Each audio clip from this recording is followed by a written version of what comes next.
الحمد للہ رب العالمین والصلاة والسلام علی سید المرسلین وعلی آلہ واصحابہ اجمعین، اما بعد فاعوذ باللہ من الشیطان الرجیم، بسم اللہ الرحمن الرحیم۔ یوم ندعو کل اناس بامامہم، آمنت باللہ صدق اللہ العلی العظیم۔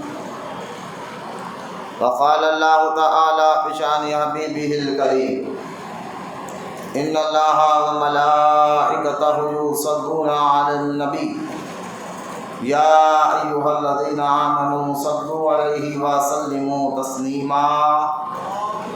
اللہم صلی علی سیدنا و مولانا محمد معدن الجود والکرم وعلی آلہ وبارک وسلم، صلاۃ و سلاما علیک یا رسول اللہ صلی اللہ تعالی علیہ وآلہ وصحبہ وسلم۔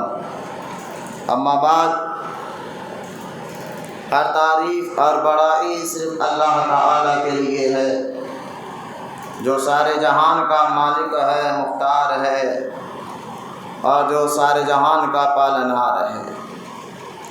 میں اس بات کی گواہی دیتا ہوں کہ اللہ تعالی کے سوا کوئی عبادت کے لائق نہیں، وہ ایک ہے، اس کا کوئی ساتھی اور شریک نہیں۔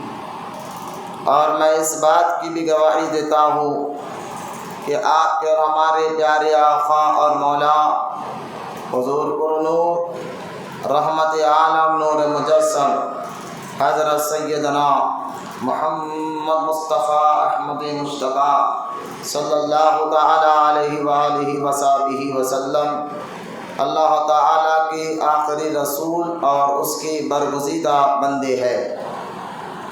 اللہ تعالی حضور اکرم نور مجسم رحمت عالم صلی اللہ تعالی علیہ وآلہ وصحبہ وسلم پر، اہل بیت، صحابہ اکرام، تابعین اور تبع تابعین، اولیاء امت پر قیامت تک بکثرت رحمتیں اور برکتیں نازل فرماتا رہے۔ محبت کے ساتھ ایک مرتبہ درود پاک پڑھ لیجیے۔ اللہم صلی علی سیدنا و مولانا محمد معدن الجود والکرم وعلی آلہ وبارک وسلم، صلاۃ و سلاما علیک یا رسول اللہ صلی اللہ تعالی علیہ وآلہ وصحبہ وسلم۔ معزز سامعین اور جوان ساتھیو، السلام علیکم ورحمۃ اللہ وبرکاتہ۔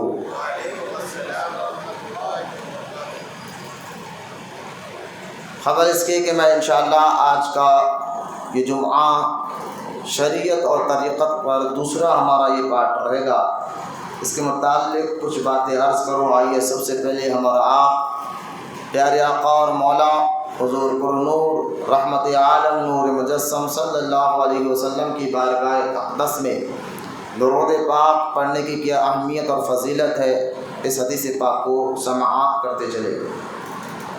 یہ حدیث پاک جامع الجامع میں حدیث پاک ہے۔ تاجدار رسالت صلی اللہ تعالی علیہ وسلم نے ارشاد فرمایا، جو مجھ پر جمعہ کے دن اور رات یعنی جمعرات کی شب اور جمعہ کے دن اور رات میں 100 مرتبہ درود شریف پڑھے، اللہ تعالیٰ اس کے 100 حاجتیں پورے فرمائے گا۔ ان 100 حاجتوں میں 70 آخرت کی ہوگی، یعنی 70 حاجتیں آخرت کی اللہ پوری فرمائے گا، اور 30 دنیا کی ہوگی۔ اور اللہ تعالیٰ ایک فرشتے کو مقرر فرما دے گا جو اس درود پاک کو حضور فرماتے ہیں میری قبر میں یوں پہنچائے گا جیسا تم ایک دوسرے کو تحفہ پہنچاتے ہو۔ پھر سرکار دو عالم صلی اللہ علیہ وسلم آگے ارشاد فرماتے ہیں بلا شبہ، یعنی اس بات میں کوئی شک نہیں۔ کون سی بات میں؟ سرکار فرماتے ہیں میرا علم میرے وصال کے بعد بھی ویسا ہی ہوگا جیسی میرے حیات میں ہے۔ یہ جامع الجامع کی بہت معتبر حدیث پاک، جس میں کئی ایک باتیں آپ کو سمجھ میں آئی ہوگی، یہاں درود پاک کی اہمیت اور فضیلت کو بتایا جا رہا ہے کہ اللہ تمہارے 100 حاجتیں پوری کرے گا، 70 جو ہے دنیا کی آخرت کی اور 30 حاجتیں دنیا کی، اور پھر وہ درود ایک تحفے کی شکل میں حضور کی بارگاہ میں پہنچے گا۔ پھر سرکار فرماتے ہیں یہ نہ سمجھنا کہ میرے دنیا سے جانے کے بعد تمہارے باتوں کا علم مجھے نہیں ہوگا، ایسا نہیں ہے، بلا شبہ جیسا میرے حیات میں اللہ نے مجھے علم عطا فرمایا، ایسے دنیا سے جانے کے بعد بھی قبر کے اندر بھی میرا علم، میرا ادراک، میرا دیکھنا اور سننا ویسے ہی ہوگا جیسے دنیا میں تھا۔ یقیناً درود پاک کی بے شمار فضائل جو احادیث مبارکہ میں موجود ہے، ہمیں چاہیے کہ زیادہ سے زیادہ عقیدت اور محبت کے ساتھ درود پاک کی کثرت کرنا چاہیے۔ آئیے محبت اور عقیدت کے ساتھ سب مل کر ایک مرتبہ با آواز بلند درود پاک پڑھ لیجیے۔ اللہم صلی علی سیدنا مولانا محمد معدن الجود والکرم وعلی آلہ وبارک وسلم، صلاۃ و سلام علیک یا رسول اللہ صلی اللہ تعالی علیہ وسلم۔ معزز سامعین اکرام، گزشتہ جمعہ ہم نے جو ہے یہ بات آپ کے سامنے رکھی تھی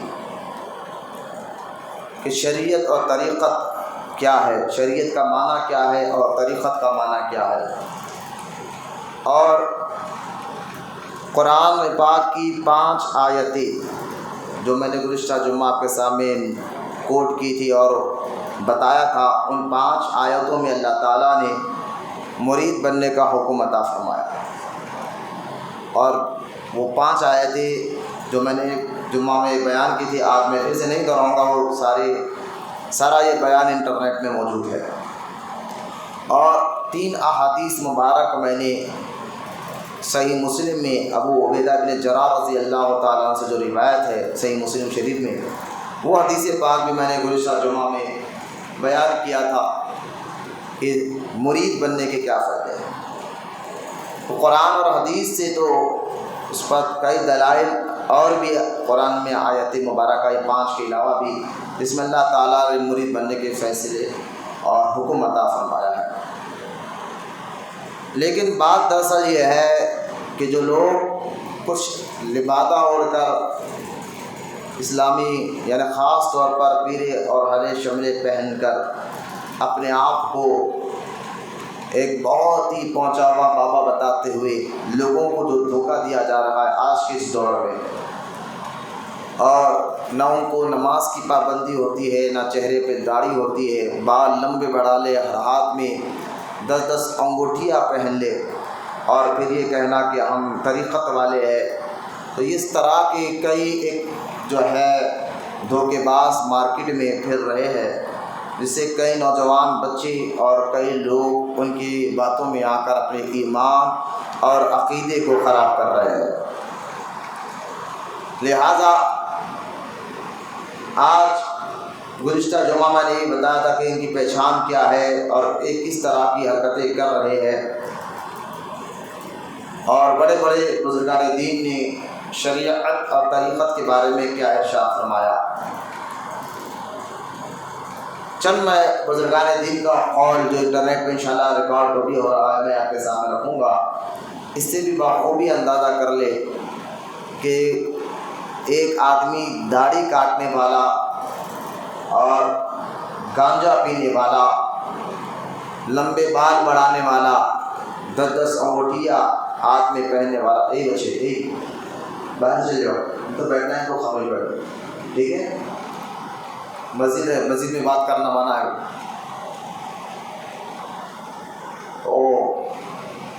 داڑھی کاٹنے والا، لمبے لمبے بال رکھ لینے والا اور گانجا پینے والا، یہ کوئی ولی نہیں ہو سکتا، کوئی اللہ کا محبوب نہیں ہو سکتا۔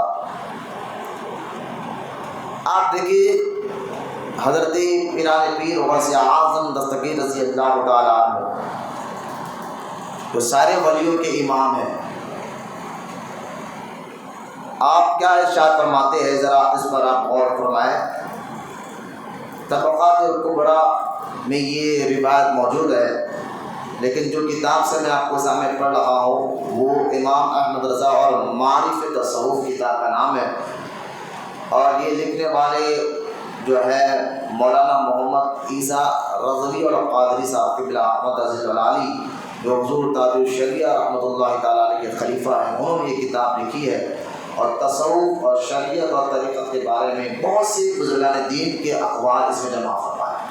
قرآن کی آیتیں ہیں، احادیث مبارکہ اس کتاب میں موجود ہے، جس سے یہ ثابت ہوگا کہ جو دین کا مذاق بنانے والا، یعنی لمبے بال رکھنے والا، داڑیاں نہیں رکھتا، نمازیں نہیں پڑھتا، گانجا پیتا ہو، وہ کوئی اللہ کا ولی نہیں ہو سکتا، چاہے وہ ہرا شملہ پہنے یا پیلا شملہ پہنے، کپڑوں کو دیکھ کر فیصلہ نہیں کیا جا سکتا۔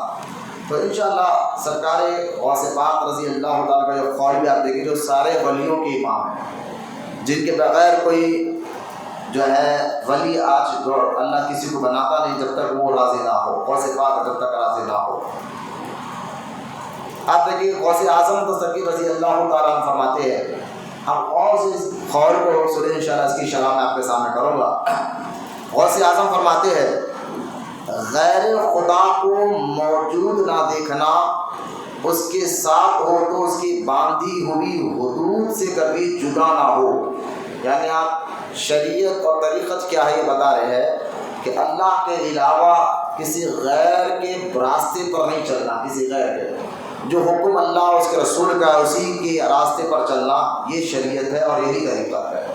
تو آپ کو غوث اعظم فرماتا ہے غیر خدا کو، یعنی اللہ کو چھوڑ کر غیر کے راستے پہ چلنا، اللہ کو ناراض کرنے والا، اس پر غور فرمائے۔ غیر خدا کو موجود نہ دیکھنا، اس کے ساتھ ہو تو اس کے باندھی ہوئی حدود سے کبھی جدا نہ ہونا۔ باندھی ہوئی حدود یعنی اللہ تعالیٰ نے جو شریعت، جو قانون ہمیں زندگی دیا ہے، جو حد رکھی ہے، اسے کبھی جدا نہ ہو، اور اسی کے امر ہی کی حفاظت کرے، یعنی نیکی کی حفاظت کرے۔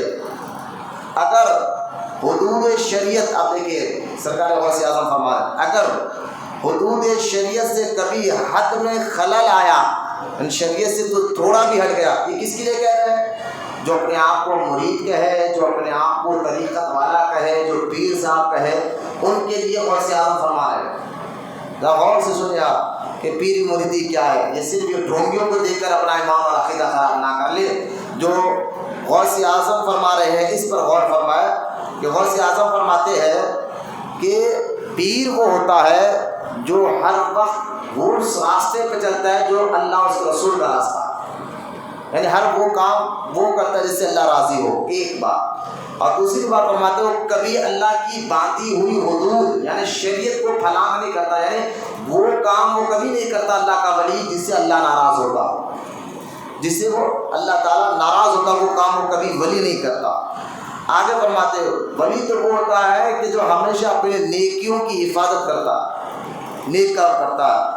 پھر آگے فرماتے ہیں اگر حدود شریعت سے کسی حد میں خلل آیا تو جان لے، یعنی اگر تو دین سے ہٹ گیا، شریعت کے اللہ کے بنائے ہوئے قانون کو توڑنے لگ جائے، تو غوث اعظم فرماتے ہیں جان لے کہ تو فتنے میں پڑا ہے، جان لے کہ تو فتنے میں پڑا ہوا ہے، بے شک شیطان تیرے ساتھ کھیل رہا ہے۔ جو اپنے آپ کو ولی کہتے ہیں، وہ ہم علی کے ملنگ ہیں، ہم نماز نہیں پڑھتے، ہم روزہ نہیں رکھتے، ہم جو ہے دین کا مذاق مناتے، لیکن پھر بھی ہم اللہ کے محبوب ہے، تو غوث اعظم فرماتے جان لے کہ شیطان تیرے ساتھ کھیل رہا ہے، تو فوراً حکم شریعت کی طرف آ، تو فوراً حکم شریعت کی طرف پلٹ آ اور اس سے لپٹ جا، اپنی خواہش نفسانی چھوڑ، اس لیے کہ جس حقیقت کی شریعت میں تصدیق نہ فرمائے وہ حقیقت باطل ہے۔ فرماتے اگر جہاں کہیں بھی، یہ خاص طور پر مرید اور وہ پیروں کو یاد رکھنا چاہیے جو دین اور شریعت کو پہ عمل نہیں کرتے اور اپنے آپ کو بہت پہنچا ہوا سمجھتے ہیں، تو لہٰذا غوث اعظم فرماتے اگر دین میں، شریعت میں، اللہ کے بنائے ہوئے قانون میں تھوڑی بھی چیز تجھے خراب نظر آئے، یعنی تو دین سے ہٹتا ہوا نظر آئے، تو پلٹ آ، یعنی توبہ کر اللہ کی بارگاہ میں، مجھ سے کیا غلطی ہو گئی، پلٹ آ اور شریعت یعنی اللہ کے قانون سے لپٹ جا اور تیری خواہش، یعنی بندہ دیکھیے عبادت جو ہوتا ہے، ایک بات میں خواہش کا مطلب کیا میں بتاتا ہوں آپ کو آسان کر تاکہ بات سمجھ میں آ جائے کہ ایک ہوتا ہے اپنی خواہش اور ایک ہوتا ہے رب کی خواہش، دونوں میں فرق ہے۔ بندہ من چاہی زندگی گزارنے چاہتا ہے، لیکن ہم اہل ایمان ہیں، ہم اپنی زندگی اپنی مرضی کے تحت نہیں گزار سکتے کیونکہ ہم مسلمان۔ اور قرآن پاک میں اللہ تعالیٰ نے ارشاد فرمایا میں نے مسلمانوں کے مال اور جان دونوں کو جنت کے بدلے خرید لیا۔ اب مجھے بات ہے جو چیز آپ بیچ چکے ہیں، مثال کے طور پر آپ نے یہ فون بیچ دیا، مہنگا ہو گیا، اس کے بعد آپ اس کو استعمال اپنی مرضی نہیں کر سکتے، اور مالک نے کہا کہ چلو یہ اس طریقے سے استعمال، وہ الگ بات ہے۔ تو جو چیز بک جاتی ہے اس کو آپ اپنے طریقے سے استعمال نہیں کر سکتے۔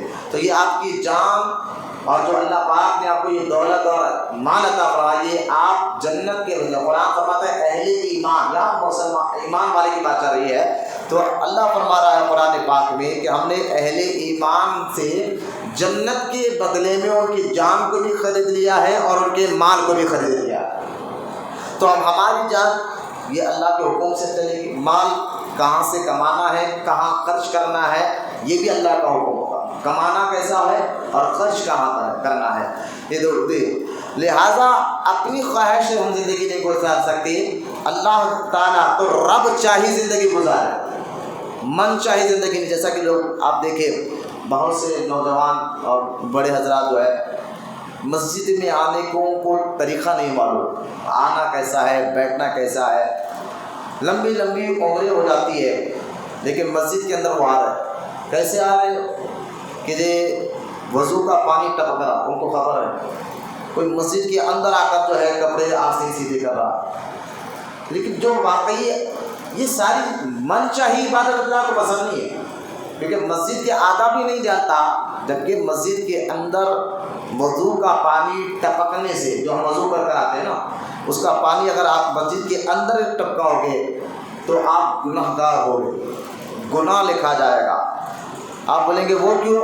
وہ اس لیے کہ جو وضو کرنے والا پانی ہوتا ہے وہ استعمال شدہ پانی، یعنی ہم نے وضو کر لیا وہ پانی کو استعمال کر لیا، تو استعمال شدہ پانی سے وہ پانی جو پانی کو ہم نے استعمال کر لیا، اب وہ پانی اللہ کے پاک گھر میں نہیں گرایا جائے گا، استعمال یہ وجہ ہے۔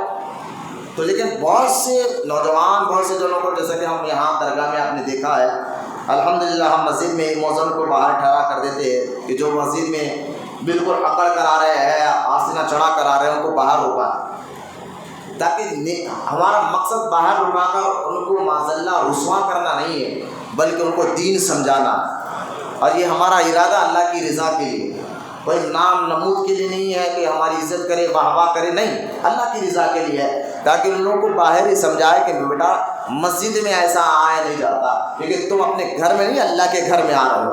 اور یہ دنیا میں بھی قانون ہے نا، آپ تھوڑا سوچیے، آپ کہ کسی کمشنر کے پاس اگر آپ جا رہے ہو، کسی بڑے عہدیدار کے پاس آپ اس کی آفس میں اس سے ملنے کے لیے جا رہے ہو، تو ایسا نہیں ہوتا کہ اس کی آفس میں اندر جا کر آپ اپنے کپڑوں کو سیدھا کرے، اپنے بالوں کو سیدھا کرے، اپنے جو ہے منہ کو پوچھے، انہیں بولے گا بھائی میرے سامنے آ کے یہ حرکت ہے، فوراً ہٹا دے گا۔ تو یہ اسی طرح ایک ہر ایک کی ایک عزت ہوتی ہے دنیا میں بھی، تو سب سے زیادہ عزت اللہ اس کے رسول کی ہے۔ تو یہ مساجد ہمارا گھر نہیں، اللہ کا گھر ہے، اور اس کی عزت کرنا ہر مسلمان کے لیے ضروری ہے۔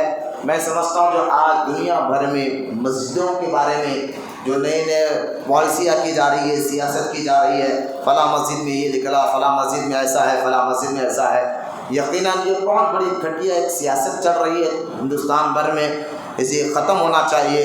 لیکن وہیں پر جہاں ہم یہ اوڑھ رہے ہیں، یہ کیا ہو رہا ہے مسجد میں، ہمارے مسجدوں میں یہ ہو رہا ہے، یہ ہو رہا ہے، ہم صرف بولنے کے حد تک ہو گئے ہیں۔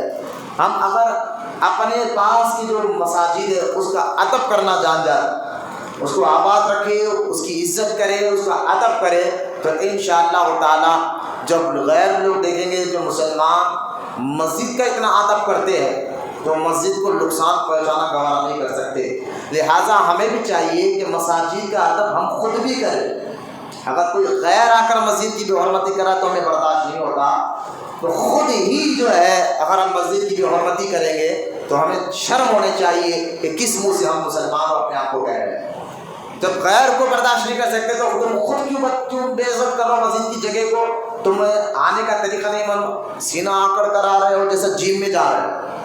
یوں عبادت تو ایسے ہوتے ہیں کہ مسجد میں آنے کے لیے ایسا سمجھ میں جا رہا ہے کہ جیسا کہ انہوں آ کر بہت بڑا معاذ اللہ احسان کر رہے ہیں نماز پڑھ کر، جبکہ اللہ الصمد، یہ ذہن میں رکھے، یہ آیت جو وہاں پڑھے، اللہ بے نیاز ہے، اللہ ہماری عبادتوں کا محتاج ہے ہی نہیں۔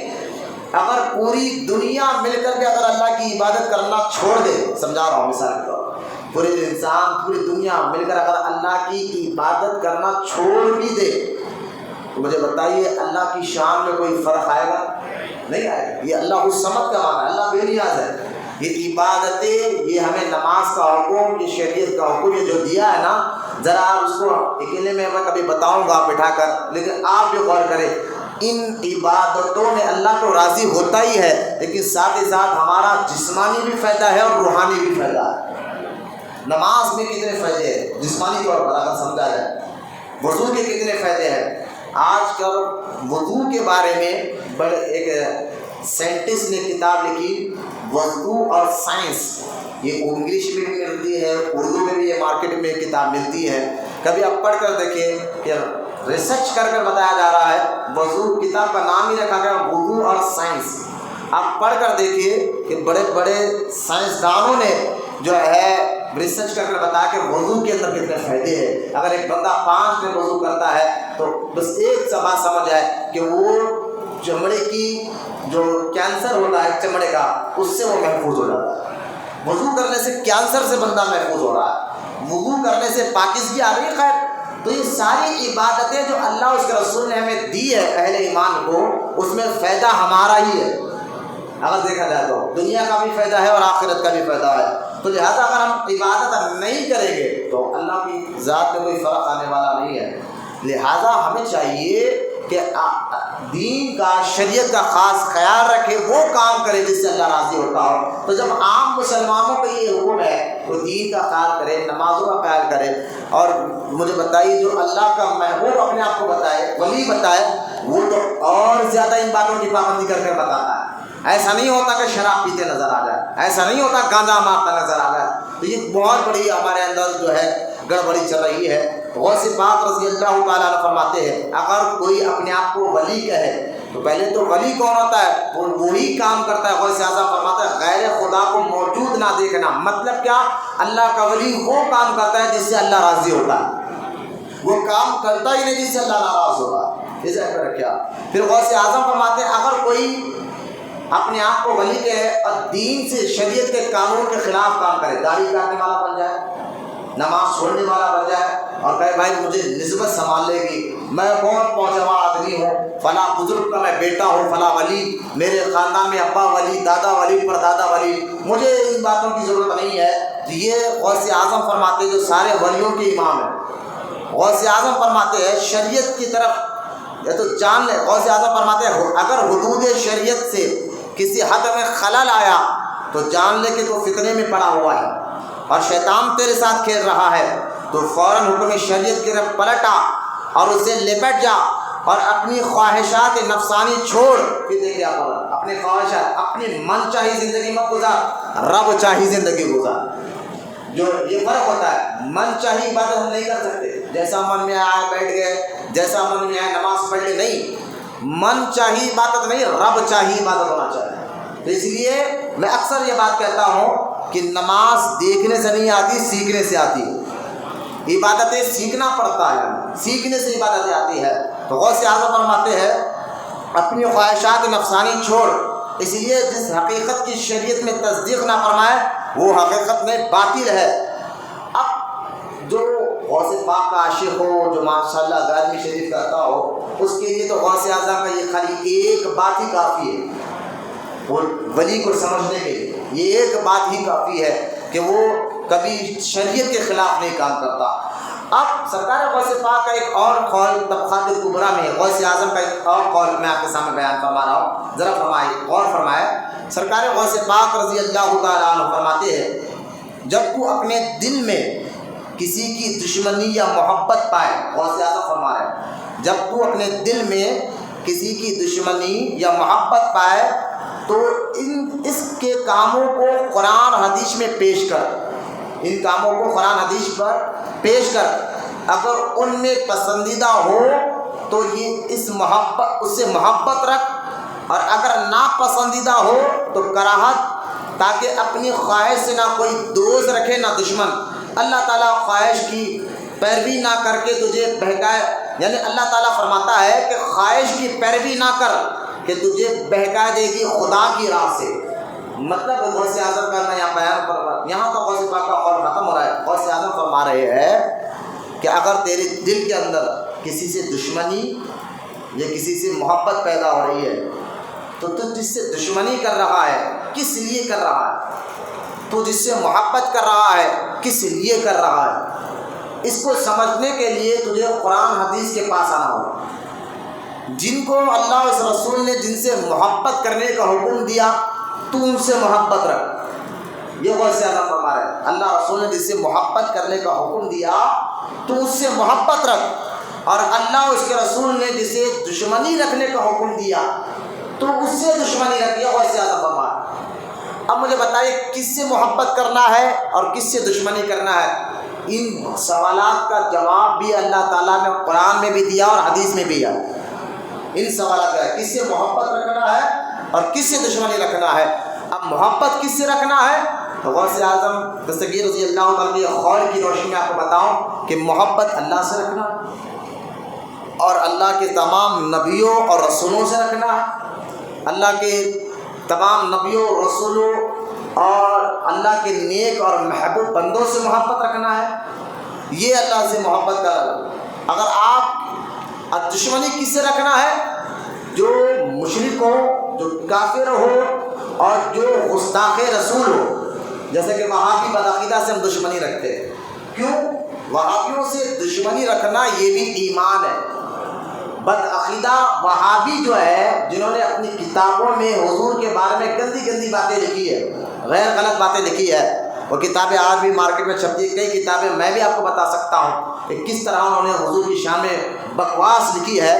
تو جو اللہ اور اس کے رسول کے دشمن ہوں ان سے دشمنی کرنا، اور جو اللہ اور اس کے رسول کے دوست ہوں ان سے دوستی کرنا، حضور فرماتے ہیں یہ کامل ایمان کی پہچان ہے، یہ مکمل اور کامل ایمان کی پہچان ہے۔ اور غوث اعظم فرماتے ہیں جو اللہ کا ولی ہونا وہ اس بات پر مضبوطی سے عمل کرتا ہے، اللہ کے دوستوں سے دوستی کرتا ہے، اللہ کے دشمنوں سے دشمنی کرتا ہے، یہ غوث اعظم فرماتے ہیں۔ لیکن مجھے بتائیے ایک آدمی شراب پی رہا ہو تو اللہ کی نظر میں وہ گناہ گار بھی ہے اور اللہ اس سے ناراض بھی ہوتا ہے، تو شرابی، بے نمازی، یہ کبھی اللہ کا محبوب بن ہی نہیں سکتا جب تک ان باتوں سے وہ توبہ نہ کر لے۔ تو یہ باتیں بھی آپ ذہن میں رکھیں۔ پھر غوث پاک رضی اللہ تعالیٰ عنہ آگے ارشاد فرماتے ہیں ایک اور قول، تیسرا یہ قول، دو قول غوث اعظم کے میں نے پڑھے، یہ تیسرا قول غوث پاک کا، یہ بھی آپ سماعت فرما لیں۔ غوث اعظم اب ان باتوں سے اندازہ کریں کہ ولی ہوتا کیسا ہے۔ یہ مارکیٹوں میں آپ جو ایک کالا کپڑا پہن لیا، کالا شملہ پہن لیا، چہرے پہ داڑھی نہ ہو، 10 انگوٹھی ہاتھ میں ہو، ہاتھ میں یوں کر بادام مصری لا کر دے رہا ہو، تو آپ اس کو سمجھ رہے ہیں کہ بہت بڑا پہنچاوے بابا ہے۔ ایسا نہیں ہو سکتا۔ اصل پہچان کیا ہے ولی کی؟ وہ قرآن اور حدیث یعنی شریعت کا پابند ہوتا ہے، دین کا پابند ہوتا ہے، اور جب شریعت کا پابند ہوتا ہے، حدیث پاک میں حضور فرماتے ہیں ولی وہ ہوتا ہے جس کو دیکھنے سے خدا یاد آ جائے، جس کو دیکھنے سے خدا یاد آ جائے۔ تو اس کے ساتھ مجھے بتائیے ایک نمازی کے ساتھ آپ بیٹھیں گے تو آپ کو بھی نماز پڑھنے کا دل چاہے گا، روزے دار کے ساتھ بیٹھیں گے تو آپ کے اندر صحبت کا اثر ہوتا ہے، سنگت کا اثر ہوتا ہے۔ ہم اپنے بچوں کو بچپن میں سکھاتے بیٹا فلاں شرابی کے ساتھ نہیں بیٹھنا، تو میں کہتا ہوں یہ بات ذہن میں بٹھائے کہ جس طرح آپ بچوں کو بٹھاتے ہیں کہ شرابی کے ساتھ نہیں بیٹھنا، تو اس طرح آپ کہے کہ بیٹا شرابی کے ساتھ نہ بیٹھو، شرابی ہو جاؤ گے، جواری کے ساتھ نہ بیٹھو، جواری ہو جائیں گے۔ اسی طرح اپنے بچوں کو سکھایا کہ وہابی کے ساتھ نہ بیٹھو ورنہ وہابی ہو جاؤ۔ تو خیر یہ ساری باتیں آپ ذہن میں رکھتے ہوئے غوث پاک کے یہ دو قول میں نے آپ کے سامنے رکھے۔ اب تیسرا میں قول غوث اعظم کا پڑھنے جا رہا ہوں، اس سے ولیوں کی پہچان ہو رہی ہے۔ ولی کون ہوتا ہے؟ اللہ کا نیک بندہ جو شریعت کا پابند ہو، اور شریعت کیا ہے میں نے جمعہ میں بیان فرمایا تھا۔ اب تیسرا قول غوث پاک کا سماعت فرمائے، سرکار غوث پاک رضی اللہ تعالیٰ فرماتے ہیں ولایت پرتو ہے، نبوت ہے. یعنی ولایت جو ہے، ولایت کا معنی میں بتاتا ہوں. ولایت کہتے ہیں قریب کے. ولایت کا لفظ عربی کا اور اس کا اردو ترجمہ ہوگا قریب. ولایت کا معنی کیا ہے؟ قریب. جیسے کہ آپ دو جنے بیٹھے ہیں تو یہ آپ کی ولی ہے، یعنی قریب ہے آپ کے. تو جو قریب کو، جو خاص قریب ہوتا ہے اس کو دوسرے لفظوں میں ولایت کہتے ہیں، قریب ہونا. تو غوث اعظم فرماتے ہیں کہ اب جیسے کہ ولی کو ولایت ملتی ہے، اللہ کے نیک اور محبوب بندے کو ولایت ملتی ہے. تو ولایت کا مطلب آپ سمجھ گئے قریب. یعنی ولی کس کے قریب ہو رہا ہے؟ آپ دیکھیں یہ میک ہے، میں میک کے قریب ہوں تو یہ میرا ولی، اور یہ ولایت ہے یعنی قریب کے. تو ولایت کا معنی ولی کو جب اللہ ولایت دیتا ہے، ولایت کا مطلب اللہ تعالیٰ نیک بندوں کو اپنے قریب کر لیتا ہے، جن کو اللہ کا قرب حاصل ہو جائے. جس میں آپ دیکھیں صحیح بخاری میں حدیث پاک ہے، حدیث قدسی ہے بخاری شریف میں. اور رحمت کونین صلی اللہ علیہ وسلم ارشاد فرماتے ہیں، اللہ تعالیٰ نے ارشاد فرمایا اگر کوئی اللہ کا نیک بندہ اللہ کے قریب ہو جائے، سرکار فرماتے ہیں قریب ہوتا کیسے اللہ کے؟ تو سرکار دو عالم صلی اللہ علیہ وسلم ارشاد فرماتے ہیں کوئی بندہ اللہ کے قریب کیسے ہوتا ہے، قریب کیسے ہوتا ہے؟ تو سرکار دو عالم علیہ السلام فرماتے ہیں کہ وہ نماز کے ذریعے، بولتے رہیے صبح آپ دیکھیں نماز کا لفظ آیا کہ آپ حدیث میں آیا، صحیح بخاری کی حدیث آپ کے سامنے پڑھا، نماز کے ذریعے اور نفل نماز و نفل عبادت کے ذریعے، فرض نماز اور نفل نماز اور دین پر عمل کرنے کے ذریعے وہ اللہ کے قریب ہو جاتا ہے. اب مجھے بتا شراب پی کر کوئی قریب کیسے ہوگا؟ گانجا پی کر کوئی قریب اللہ کے کیسے ہوگا؟ ہاتھ میں 10 انگوٹھیاں پہن کر کوئی اللہ کے قریب کیسے ہوگا؟ اللہ کو ناراض کر کوئی اللہ کے قریب کیسے ہوگا؟ آج کل ہماری ذہن یہ بن گیا ہے کہ ولی وہ ہے جو ہمارے دل کی بات بتا دے، ہم کیا کھا کر آئے بتا دے، ہم کیا پی کر آئے وہ بتا دے. یہ ہم سمجھتے ہیں بہت پہنچے پیر بابا ہے بھائی، میں کیا کھا کر آیا، کیا پی کر آیا، کیا دل میں سوچ رہا تھا، سب بتا دیے. یقین جانیے یہ ولایت یعنی ولی کی پہچان نہیں ہے. مجھے بتائے کئی ایسے سادھو سنت آپ کو ملیں گے دنیا بھر میں کہ جو آپ کے دل کی بات جان لیتے. کئی ایسے جادوگر بھی ہیں، آپ کیا کھا کر آئے بتا دیتے، کیا گھر میں بات کر کر آئے وہ بھی بتا لیتے. تو مجھے بتائیے اگر دل کی بات بتانے والا، گھر میں کیا کھا کر آئے، کیا بات کر آئے یہ بتانے والا ہی اگر ولی ہوتا، یہی پہچان ہوتی، تو آج جادوگر بھی یہ باتیں بتا دیتے ہیں، کئی سادھو بھی یہ باتیں بتا دیتے ہیں، تو کیا آپ اس کے مرید بن جائیں گے؟ نہیں، یہ پہچان نہیں ہے. پہچان کیا ہے؟ حضور فرماتے ہیں وہ فرائض کا پابند ہوگا، وہ نوافل کا پابند ہوگا. فرض تو فرض ہے، نفل بھی نہیں چھوڑے گا، اور وہ اللہ کے قریب ہو جائے گا دین کے ذریعے. جب اللہ کے قریب ہوگا، حضور فرماتے پھر اللہ فرماتا ہے جو ولی میرے قریب ہو جاتا ہے، جن کو میں ولایت دے دیتا ہوں، اللہ تعالیٰ ارشاد فرماتا ہے پھر میں اس کی آنکھ بن جاتا ہوں، اس کے کان بن جاتا ہوں، اس کی زبان بن جاتا ہوں، اس کے ہاتھ بن جاتا ہوں.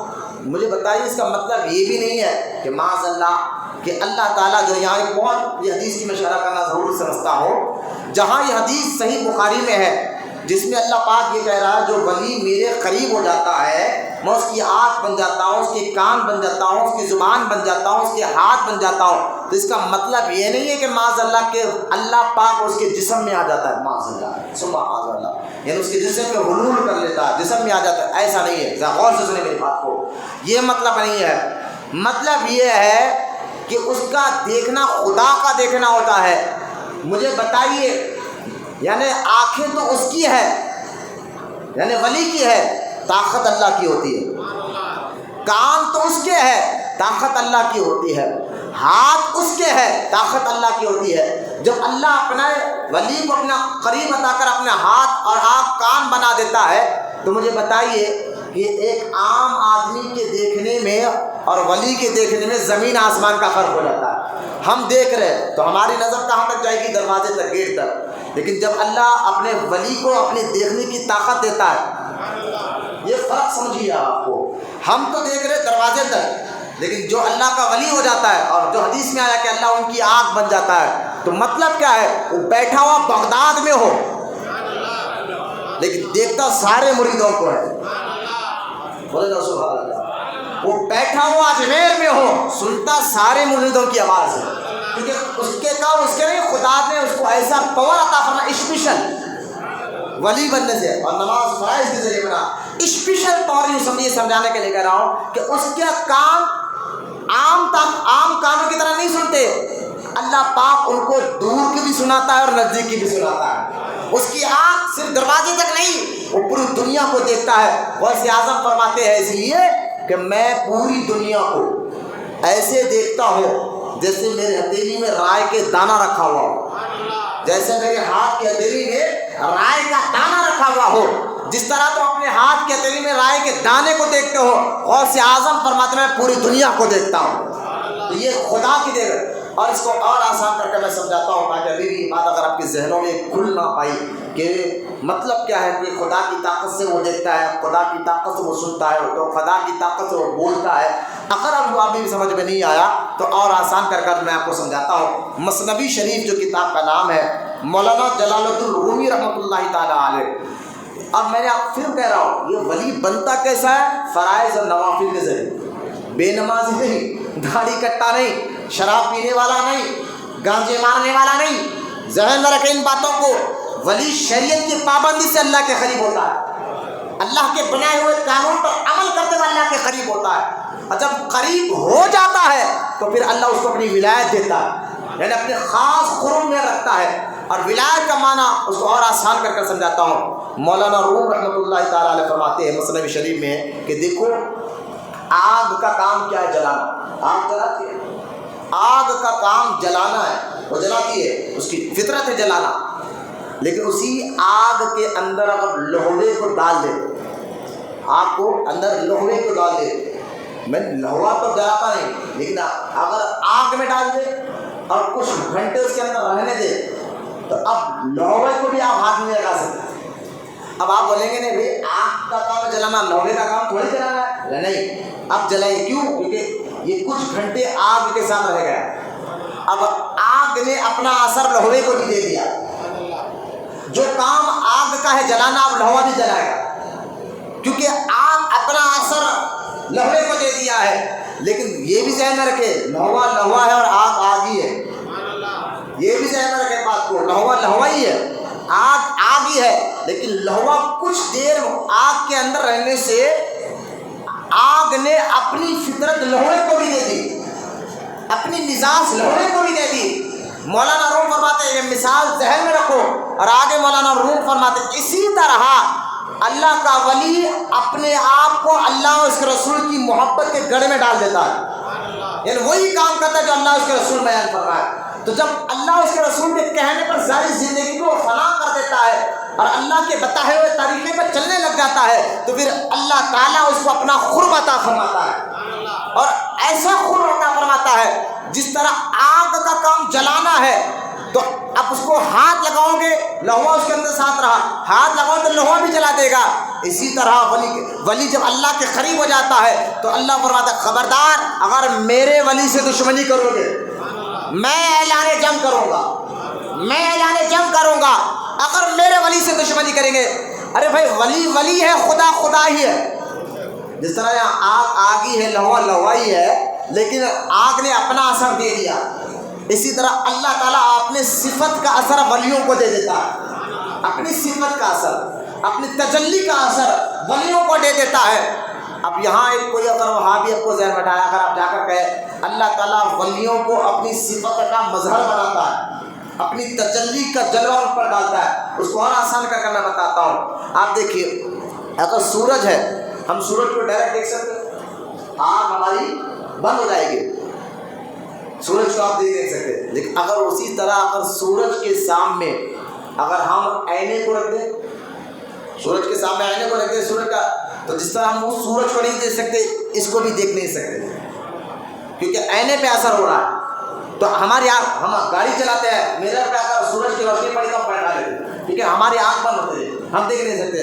لیکن مجھے بتائیے سورج کو نہیں دیکھتی یہ بات سمجھ میں آئے, لیکن آئینے کو بولے مولانا اس لیے نہیں دیکھ سکتے کہ اس آئینے پر بھی سورج کا عکس آ رہا ہے, سورج کا عکس آ رہا ہے. سورج اپنے جو ہے نا اپنی جو صفت ہے وہ سورج اس آئینے پر بھی ڈال رہا ہے.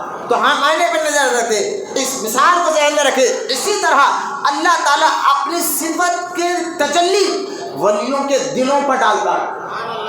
بولے اللہ تعالیٰ اپنی صفت کی تجلی ولیوں کے دل پر بھی ڈالتا ہے، اور جس طرح اللہ پاک ہم سورج کو نہیں دیکھ سکتے، آنکھ بند ہو جاتی ہے، اسی طرح اللہ تعالیٰ جب کسی کو اپنا ولی بنا لیتا ہے تو اس کو بھی جو ہے اپنا تجلی ڈال کر اس کو ایسا کوہ نور بنا دیتا ہے، جو اس کو دیکھتا ہے اس کو بھی اللہ یاد آ جاتا ہے، جو اس کو دیکھتا ہے اسے بھی اللہ یاد آ جاتا ہے۔ تو یہ جو کمال ولی کا خود کا نہیں، اللہ نے عطا فرمایا، اللہ نے عطا فرمایا۔ پھر بھی اگر کوئی کہہ لے بھائی یہ مثال تو دیتے رہیں گے، قرآن میں اس کا کوئی ثبوت ہے کہ جس سے یہ بات ثابت ہو اللہ تعالیٰ اپنی تجلی اپنا نور ولیوں کے دل پر ڈالتا ہے؟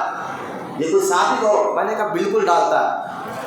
اگر اس سورج کے سامنے آئینہ رکھو تو تجلی کا عکس پڑ رہا ہے، لیکن اگر اسی سورج کے سامنے پتھر رکھ دو تو کچھ عکس نہیں پڑتا۔ تو جن کے دل پتھروں کے زیادہ سخت ہو گئے ہو تو ان کو یہ تجلی کی باتیں کیا سمجھ میں آئے گی، ان کو یہ نورانی کی باتیں کیا سمجھ میں آئے گی؟ جس کا دل پتھر کی طرح سخت ہو گیا ہو، یہ باتیں تو وہ سمجھ سکتا ہے جس کے دل اللہ کی یاد سے صاف ہو گیا ہو، اللہ کے ذکر سے جس کا زنگ چلا گیا ہو، جس کا دل صاف اور ستھرا ہو گیا ہو۔ تو قرآن میں اللہ فرماتا ہے قد افلح من تزکا، وہ کامیاب ہو گیا جنہوں نے اپنے دلوں کو صاف کر لیا۔ اور جہاں حدیث میں سرکار اس لیے فرماتے ہیں تمہارے جسم میں ایک ٹکڑا ہے، وہ صحیح تو تم صحیح، وہ غلط تو تم غلط۔ حضور سے پوچھا گیا حضور وہ کیا ہے؟ فرمایا وہ تمہارا دل ہے، اگر دل صحیح تو تم صحیح، وہ غلط تو تم غلط۔ کیوں کہ دل سارے جسم کا بادشاہ ہے، دل سارے جسم کا بادشاہ ہے۔ تو جب یہ اللہ کی یاد سے اولیاء اکرام دین پر عمل کرتے ہوئے، شریعت پہ عمل کرتے ہوئے اللہ کی یاد سے دل کو پاک کر لیتے، جیسا آگ لہوے کے زنگ کو ختم کر دیتا ہے، جس طرح آگ کے اندر لہوا ڈال دو تو اس کے زنگ ختم ہو جاتا ہے، اسی طرح ولی اور اللہ کا نیک بندہ دین پر عمل کرے، نماز اور شریعت کی پابندی کرتے ہوئے اللہ کے قریب ہوتا ہے تو اس کا دل بھی پاک اور صاف ہو جاتا ہے، اور جب پاک اور صاف ہو جاتا ہے اللہ اپنی تجلی اس کے اندر ڈالتا ہے، اپنی صفت کہتے ہیں خوبی کو اب اس کے اندر اس کی تجلی ڈالتا ہے۔ پھر بھی اگر یہ بات کوئی کہے ٹھیک ہے، ان مثالوں سے ہم سمجھ گئے کہ اللہ پاک جو اپنی تجلی نیک بندوں کو بھی ڈالتا ہے، لیکن ایک بات بتائے اس کا ثبوت اگر قرآن میں بھی ہے، ایسا ہو سکتا ہے کہ اللہ اپنی تجلی نیک لوگوں کے دلوں پر ڈالے؟ میں نے کہا اس کا ثبوت بھی ہے۔ قرآن پاک میں آپ دیکھیے سورہ طٰہٰ میں جب موسیٰ علیہ السلام اپنی بیوی سپورہ کو لے کر جا رہے تھے، اللہ تعالیٰ کا حکم ہوا تو آپ موسیٰ علیہ السلام اپنے بیوی کو بٹھا کر، کیونکہ رات کا وقت تھا، سردی بہت تھی، تو آپ اپنی بیوی کو بٹھا کر جو ہے فرمایا تم یہاں بیٹھو، میں آگے جا کر آگ تلاش کر اللہ تعالیٰ کے ہم تاپے۔ آپ آگے گئے تو آپ کو ایک جھاڑ چمکتا ہوا نظر آیا، ایک جھاڑ چمکتا ہوا نظر آیا، دور سے ایسا دکھ رہا تھا وہ آگ ہے، روشنی ہے۔ آپ اس طرف گئے، وہ جھاڑ کی طرف گئے، وہ قرآن میں سورہ طٰہٰ میں ذکر ہے۔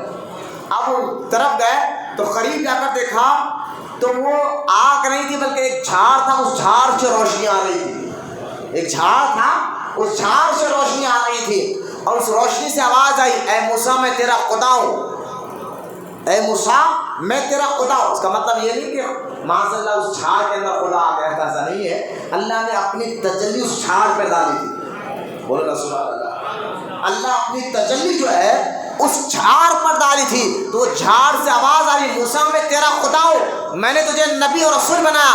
خیر یہ بات الگ ہے، مجھے بتائیے اللہ اپنی تجلی جھاڑ پر ڈالتا ہے تو اللہ کے نیک بندوں پر کیوں نہیں ڈالے گا؟ جب جھاڑ پر اپنی تجلی ڈال سکتا ہے تو اولیاء اکرام کے دلوں پر کیوں نہیں ڈالے گا؟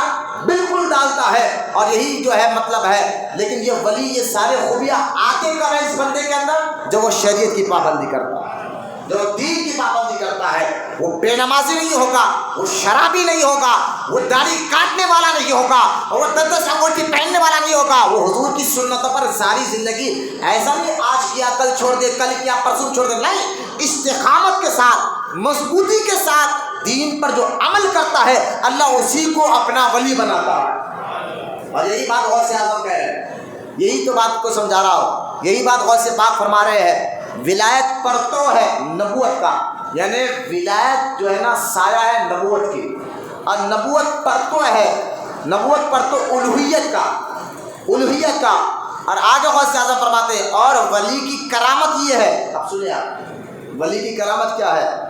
ولی کی کرامت یہ نہیں ہے کہ وہ ہوا میں اڑ کر بتایا آپ کو، یہ بھی ہے بات، اللہ کے نیک بندے کرامت بتاتے ہیں، لیکن اصل کرامت کیا آپ سنیے، غوث اعظم فرماتے ہیں کہ یہ کرامت ہے کہ آپ کے دل کی بات بتا دے، یہ کرامت نہیں آپ کا کوئی مشکل ہٹا دے، کوئی پریشانی ہٹا دے، ایسے کئی جادوگر بیٹھے ہوئے ہیں۔ اصل کرامت ولی کی کیا ہے؟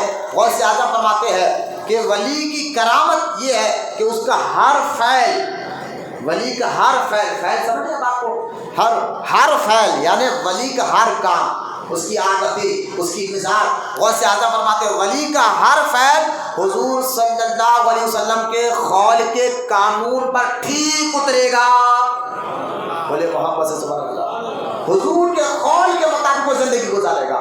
یہ غوث اعظم کے قول، 3 قول میں نے پڑھے ہیں، پہلا، دوسرا، تیسرا، اب آ جائے اور ایک قول غوث پاک کا ہمارے 14 قول میں غوث اعظم، یہ ساری باتیں غوث اعظم میں بیان، اور جس میں آپ دیکھ لیا غوث اعظم کیا کریں کہ شریعت کی پابندی کرنے سے ولی بنتا ہے، دین کی پابندی کرنے سے ولی بنتا ہے، اور کرامت کیا ہے تو حضور کی سنتوں پر چلے، ساری سنتوں کو اپنائے، یہ اصل کرامت ہے۔ غوث اعظم فرماتے ہیں آگے، غوث اعظم فرماتے ہیں شرع کا معنی ہے شریعت، جس پر ہم چلتے ہیں، شرع کا معنی میں نے اپنے جمعہ میں بتایا تھا، شرع وہ ہے جس کے سہولت قہار کی تلوار اپنے مخالف اور مقابل کو مٹا دیتی ہے، اور اسلام کی مضبوط رسیہ اس کی حمایت کی ڈوری پکڑے ہوئے ہے، دونوں کے کام کا مدار فقط شریعت پر ہے، فقط شریعت پر ہے، اور اس کی ڈوریوں سے دونوں عالم کی منزلیں وابستہ ہے، یعنی شریعت پر چلنے سے دنیا بھی کامیاب ہوگی اور آخرت بھی کامیاب ہوگی۔ غوث اعظم فرماتے ہیں شریعت پر ہے، فقط شریعت پر ہے، اور اس کی ڈوریوں سے دونوں عالم کی منزلیں وابستہ ہے۔ اور یہاں غوث اعظم کا ایک 14 قول میں نے مکمل کیا، 5واں اور آخری قول غوث پاک کا، یہ بھی آپ سن لیجئے، یہ بھی غوث پاک فرما رہے ہیں، ہر بات پر دیکھیں غوث اعظم شریعت کی پابندی ہو رہا ہے۔ یہ کون ہے جو اپنے آپ کو ملنگ کہہ کر دین کا مذاق اڑا رہے ہیں؟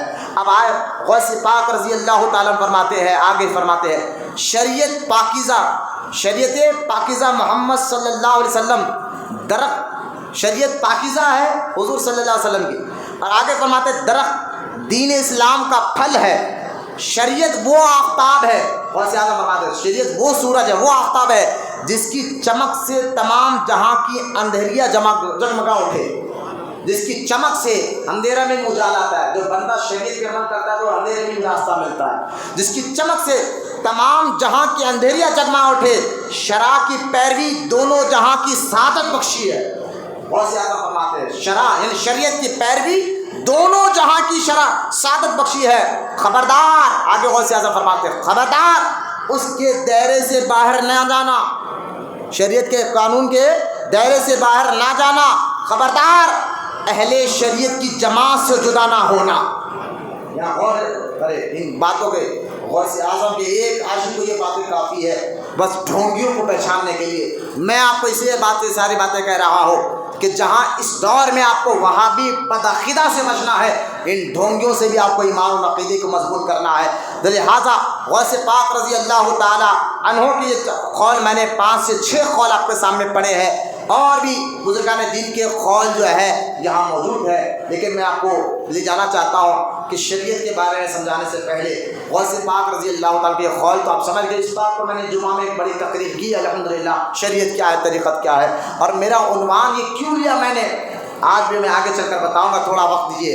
اب مجھے بتایا حضرت سیدنا مخدوم سمنانی رضی اللہ تعالیٰ، آپ نے نام سنا ہے کہ مخدوم سمنانی سلسلے اشرفیہ کے بانی، جن کا مزار آج بھی یو پی اتر پردیش میں جو ہے نا حضرت کچوچا شریف میں موجود ہے، مخدوم سمنانی رحمۃ اللہ تعالیٰ، اور کچوچا شریف میں آپ اتنے بڑے ولی ہے حضرت مخدوم سمنانی، جہانگیر افشر سمنانی رحمۃ اللہ تعالیٰ علیہ، ان کی اولاد میں آج بھی اس دور میں بھی ان کی اولاد میں بڑے بڑے اولیاء اللہ موجود ہیں، آج بھی آپ ان کی اولاد کو اگر دیکھیں گے تو آپ ان کے چہروں کو اگر آپ دیکھیں گے تو خدا یاد آ جائے گا۔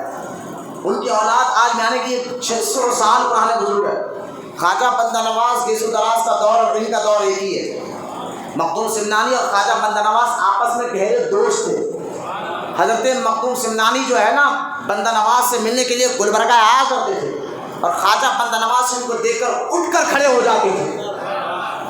بولے یار محبت سے ہاں یہ باتیں نا کتابوں میں آپ کو نہیں ملے گی, بڑی بات میں ملیں گی کتابوں میں, کوئی پڑھ کر نہیں کرے گا. بہت دیکھے کی بات آپ کے ساتھ رکھ رہا ہوں. مخدوم شبنانی رحمۃ اللہ تعالیٰ علیہ اتنے بڑے ولی ہے جن کا ادب خود خواجہ بندہ نواز کرتے تھے. ان کو دیکھ کر کھڑے ہو جاتے تھے, ملاقات کرتے تھے.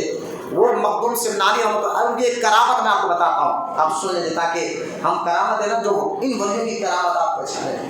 حضرت مخدوم شبنانی رحمۃ اللہ تعالیٰ علیہ کے پاس جو ہے نا ایک حضرت مخدوم شبنانی اپنے مریدوں کو سورہ کہف کی, اصحاب کہف, سورہ کہف اس کی تفسیر پڑھا رہے تھے مریدوں کو. یہ ہوتا تھا خانقاہوں میں. بولے سبحان اللہ. ہاں خانقاہوں میں صرف کھانا نہیں کھلایا جاتا, خوالیں نہیں ہوتی, وہاں قرآن حدیث کا درس بھی ہوا کرتا تھا. اب خالی خانقاہوں میں دو چیزیں ہو رہے, کھانا کھلاؤ, قوالی پڑھو. وہ بہت بڑے ہمارے پیر پہنچے ہوئے ہیں. کیا پہنچے ہیں بھائی؟ بغیر پردے کے عورتوں سے بھی مل رہے ہیں اور مریدوں سے ہدیہ بھی ہڑپ کر رہے ہیں. معلوم ہے مرید کا کاروبار سود کا ہے, اسے بھی پیسے لے رہے. شراب کا کاروبار ہے, اسے بھی پیسے لے رہے ہیں. اب جی دور چل رہا ہے.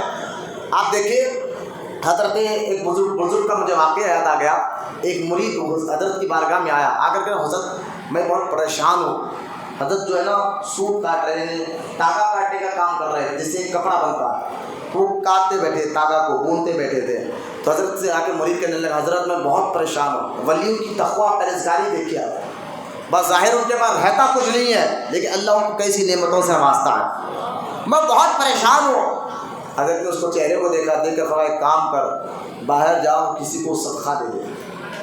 اب وہ باہر نکلا اور بولے حضرت بولے تو کوئی راز ہوگا, وہی بولتا پیر کچھ بولے تو وجہ ہوگی. وہ باہر نکلا اور باہر نکل کر ڈھونڈا دیکھے ایک فقیر جا رہا تھا. اس کو بلایا, مٹھی بھر پیسہ دے دیا, بھائی لے لے.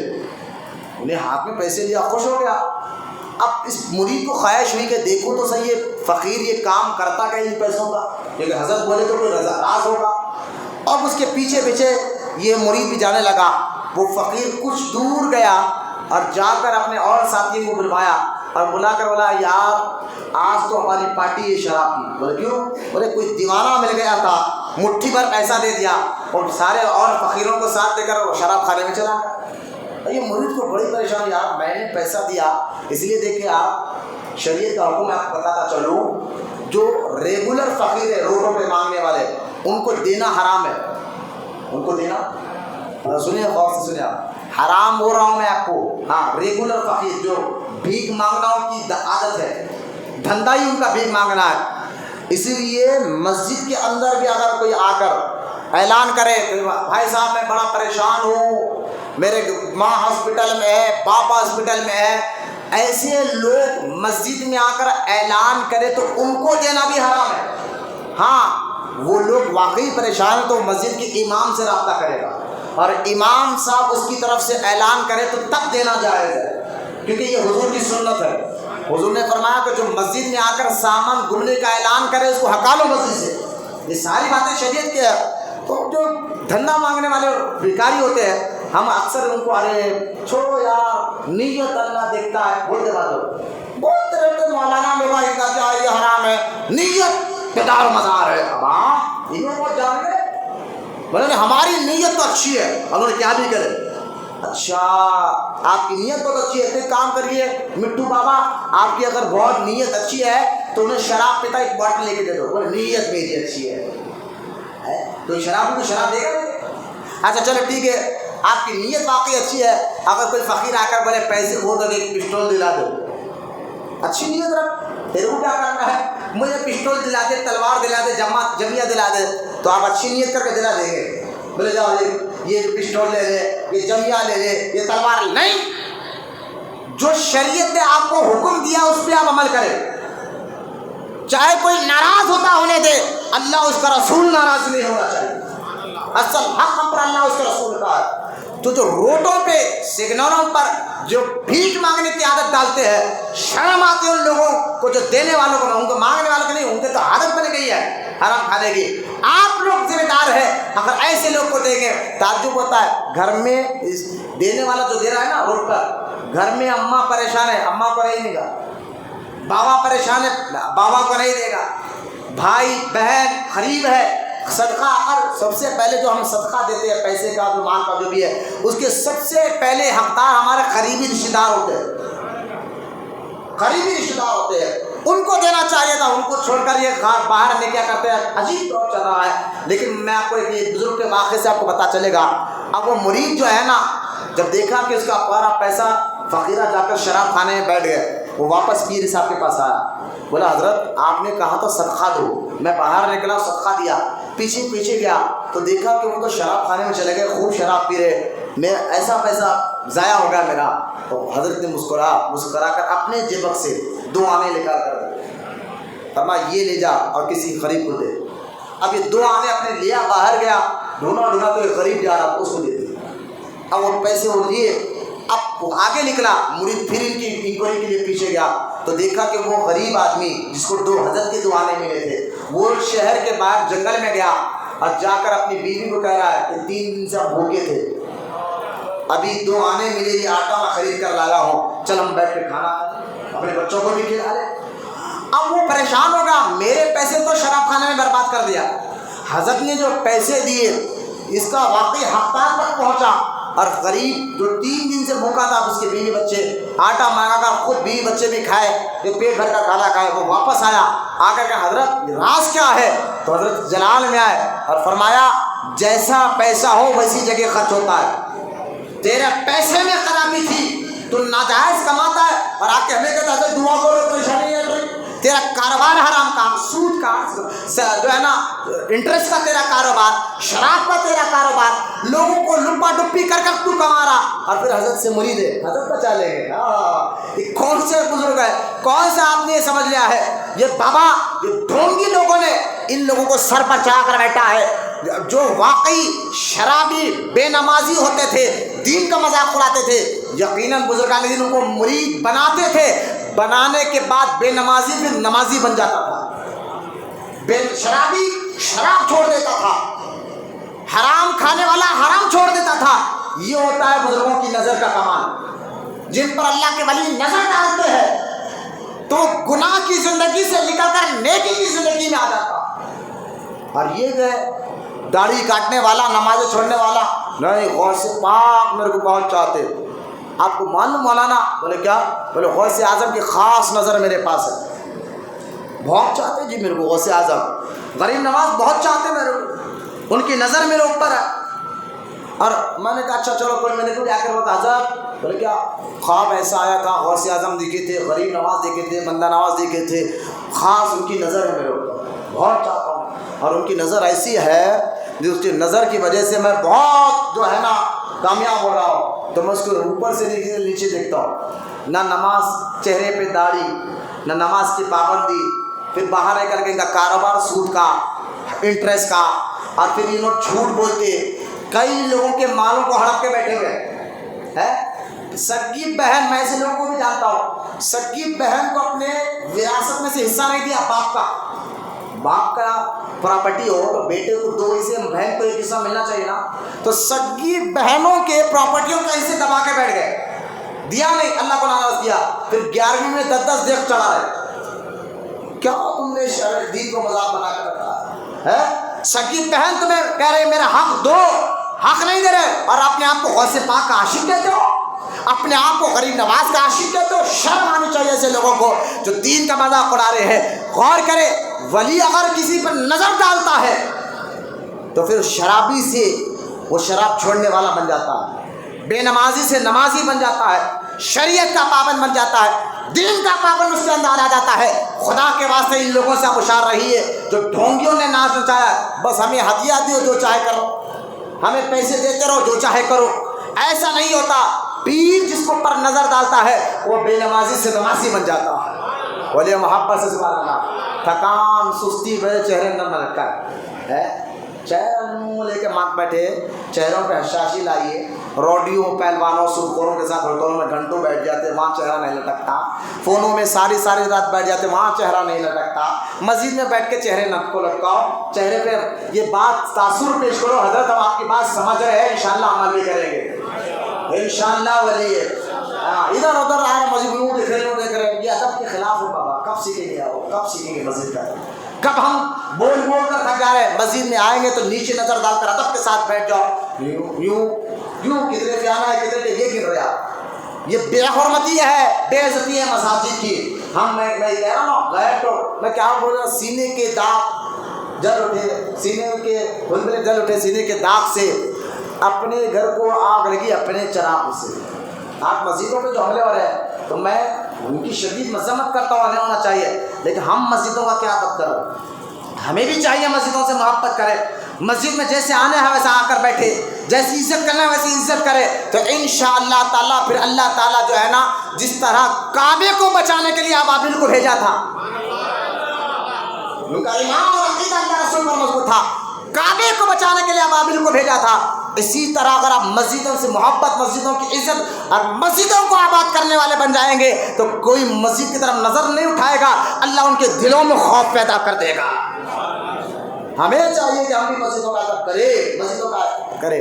خیر میں آپ کو سمجھا رہا تھا ولی کون ہوتا ہے، یہ ڈھونگی ولی نہیں ہوتے۔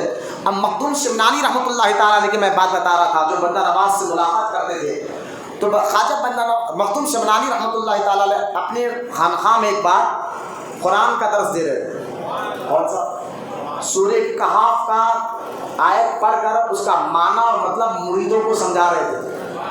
یہ ہے خانقاہ میں ہونے والا کام، صرف تعویذ دے دیے جاؤ میں تمہارا کام ہو گیا، صرف فلیتے دیتے تھے، تعویذ فلیتے، لیکن خالی یہ کام نہیں ہوتا تھا صرف قوالی رکھ دیے، کھانا کھلا دیے، بہت بڑے عمر پیر صاحب ہے، نہیں، اصل میں مرشد جو ہے اپنے مریدوں کی ظاہر اور باطنی تربیت کرتے تھے، خانقاہ میں بیٹھ کر قرآن حدیث کا درس دیتا تھا، یہ اصل مقصد تھا۔ غوث پاک رضی اللہ تعالیٰ عنہ سارے ولیوں کے امام ہیں، جن کی ہم 11ویں کرتے، جن کے گھروں پر ان کے نام کا جھنڈا لگا دو تو خدا کی عزت و جلال کے قدم شیطان کو اس گھر پر نہیں آ سکتا، یہ عقیدہ الحمدللہ ہمارا مضبوط ہے۔ جس کے گھر پر غوث پاک کا جھنڈا ہو، یقین ان کے غوث پاک کے نام سے شیطان بھاگ جاتا ہے۔ لیکن وہی غوث پاک ہفتے میں 3 مرتبہ تقریر کرتے تھے، کتنے مرتبہ؟ 3، کبھی یہ بھی پڑھو غوث پاک کے بارے میں، 3 مرتبہ، ایک اتوار کی صبح میں، ایک منگل کی رات میں، اور ایک جمعہ کے دن صبح نماز سے پہلے، اور ان 3 تقریروں میں غوث اعظم جب تقریر کرتے تھے تو ایک ایک تقریر میں 70,000 لوگوں کا مجمع ہوتا تھا۔ اور یقین جانیے جب بھی غوث اعظم اپنی تقریر کرتے تھے نا، اور تقریر ختم ہوتی تھی بیان کرنے کے بعد، غوث پاک کا بیان جب ختم ہوتا تھا تو اس 70,000 مجمع سے 4 یا 5 لاشیں نکلتے تھے۔ کیوں نکلتے تھے؟ کہ غوث پاک کی تقریر سن کر غوث اعظم آخرت کا خوف ایسا دلاتے تھے، قبر کے بارے میں ایسی باتیں بتاتے تھے، دوزخ کے بارے میں ایسی باتیں بتاتے تھے، ان باتوں کو سن کر لوگوں کے دل رو رو کر ان کی روح نکل جاتی تھی، اللہ کے خوف میں وہ مر جاتے تھے ڈر کر۔ تو یہ غوث پاک کی تقریر ہوتی تھی، لیکن آج صرف ہم غوث پاک کو 11ویں کی حد تک رکھ دیے، بہت بڑے عاشق ہے۔ غوث اعظم تو فرماتے ہیں کہ میں نے 90 سال کی زندگی میں، غوث پاک کا قول سنیں آپ کان کھول کر، غوث اعظم فرماتے ہیں میں نے 90 سال کی زندگی میں کبھی بے نمازی کے ہاتھ سے پانی تک نہیں پیا، اور آج بے نمازی وہ غوث پاک کا عاشق بنا بیٹھا ہے۔ نہیں، یہ دھوکے سے باہر نکلو، دین پر عمل کرو، شریعت پہ عمل کرو، یہ تم سچے غوث پاک کے اگر واقعی عاشق ہو تو تمہارے چہرے پہ داڑھی بھی ہونا چاہیے، نماز کی پابندی بھی ہونا چاہیے، اور دین سے محبت بھی ہونا چاہیے۔ یہ سچی محبت کی پہچان ہے، جن سے ہم محبت کرتے تو محبت اپنی پہچان رکھتی ہے، تو پہچان بھی پیش کرو۔ غوث پاک اب مخدوم شمنانی رحمۃ اللہ تعالیٰ علیہ قرآن کا درس دے رہے تھے، اصحاب کہف، سورہ کہف جو ہے نا قرآن پاک میں موجود ہے نا، اس میں اصحاب کہف کا واقعہ ہے کہ 7 اللہ کے ولی تھے، کتنے 7 ولی تھے عیسیٰ علیہ السلام کے دور کے۔ تو عیسیٰ علیہ السلام کے جب آسمانوں کو میں اللہ پاک نے عیسیٰ علیہ السلام کو زندہ اٹھا لیا، عیسیٰ علیہ السلام کو اللہ تعالیٰ نے آسمانوں پر زندہ اٹھا لیا، تو یہ 7 ولی، کیونکہ جب زندہ اٹھانے کے بادشاہ جو ہے بڑا ظالم آ گیا، اور وہ ایمان والوں کو چن چن کر قتل کر رہا تھا، مار رہا تھا، تو یہ 7 اللہ کے ولی اپنا ایمان بچانے کے لیے، کیا بچانے کے لیے؟ ایمان بچانے کے لیے اس کے شہر سے نکل گئے اور ایک غار میں جا کر چھپ گئے۔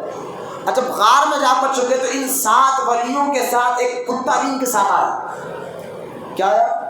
کتا بھی ساتھ آیا۔ اب وہ کتا، اچھا یہ واقعہ ہے عیسیٰ علیہ السلام کے دور کا، ذہن میں کیا وہ کتا بھی ساتھ آیا، تو ان 7 ولیوں نے دیکھا یہ کتا ہمارے پیچھے کیوں آ رہا، کہیں اس کے بھونکنے سے پولیس ہمیں پکڑ نہ لے، سپاہی ہماری طرف نہ آ جائے۔ کتے کو ہکالنا شروع کیا، جب کتے کو ہکالنا شروع کیا تو کتا جو ہے نا، اللہ تعالیٰ نے یہ قرآن میں ہے، ہاں کوئی قصہ کہانی نہیں سنا رہا، سورہ کہف پڑھ کر دیکھیے، کتا بولنے لگا انسانوں کی طرح، وہ کہنے لگا کہ مجھے مت ہکالو، میں آپ کے ساتھ رہنا چاہتا ہوں، میں آپ کے ساتھ رہنا چاہتا ہوں۔ آپ نے کہا کہ تو بھوگے گا؟ نہیں، میں آپ کا کتا بھوگوں گا بھی نہیں۔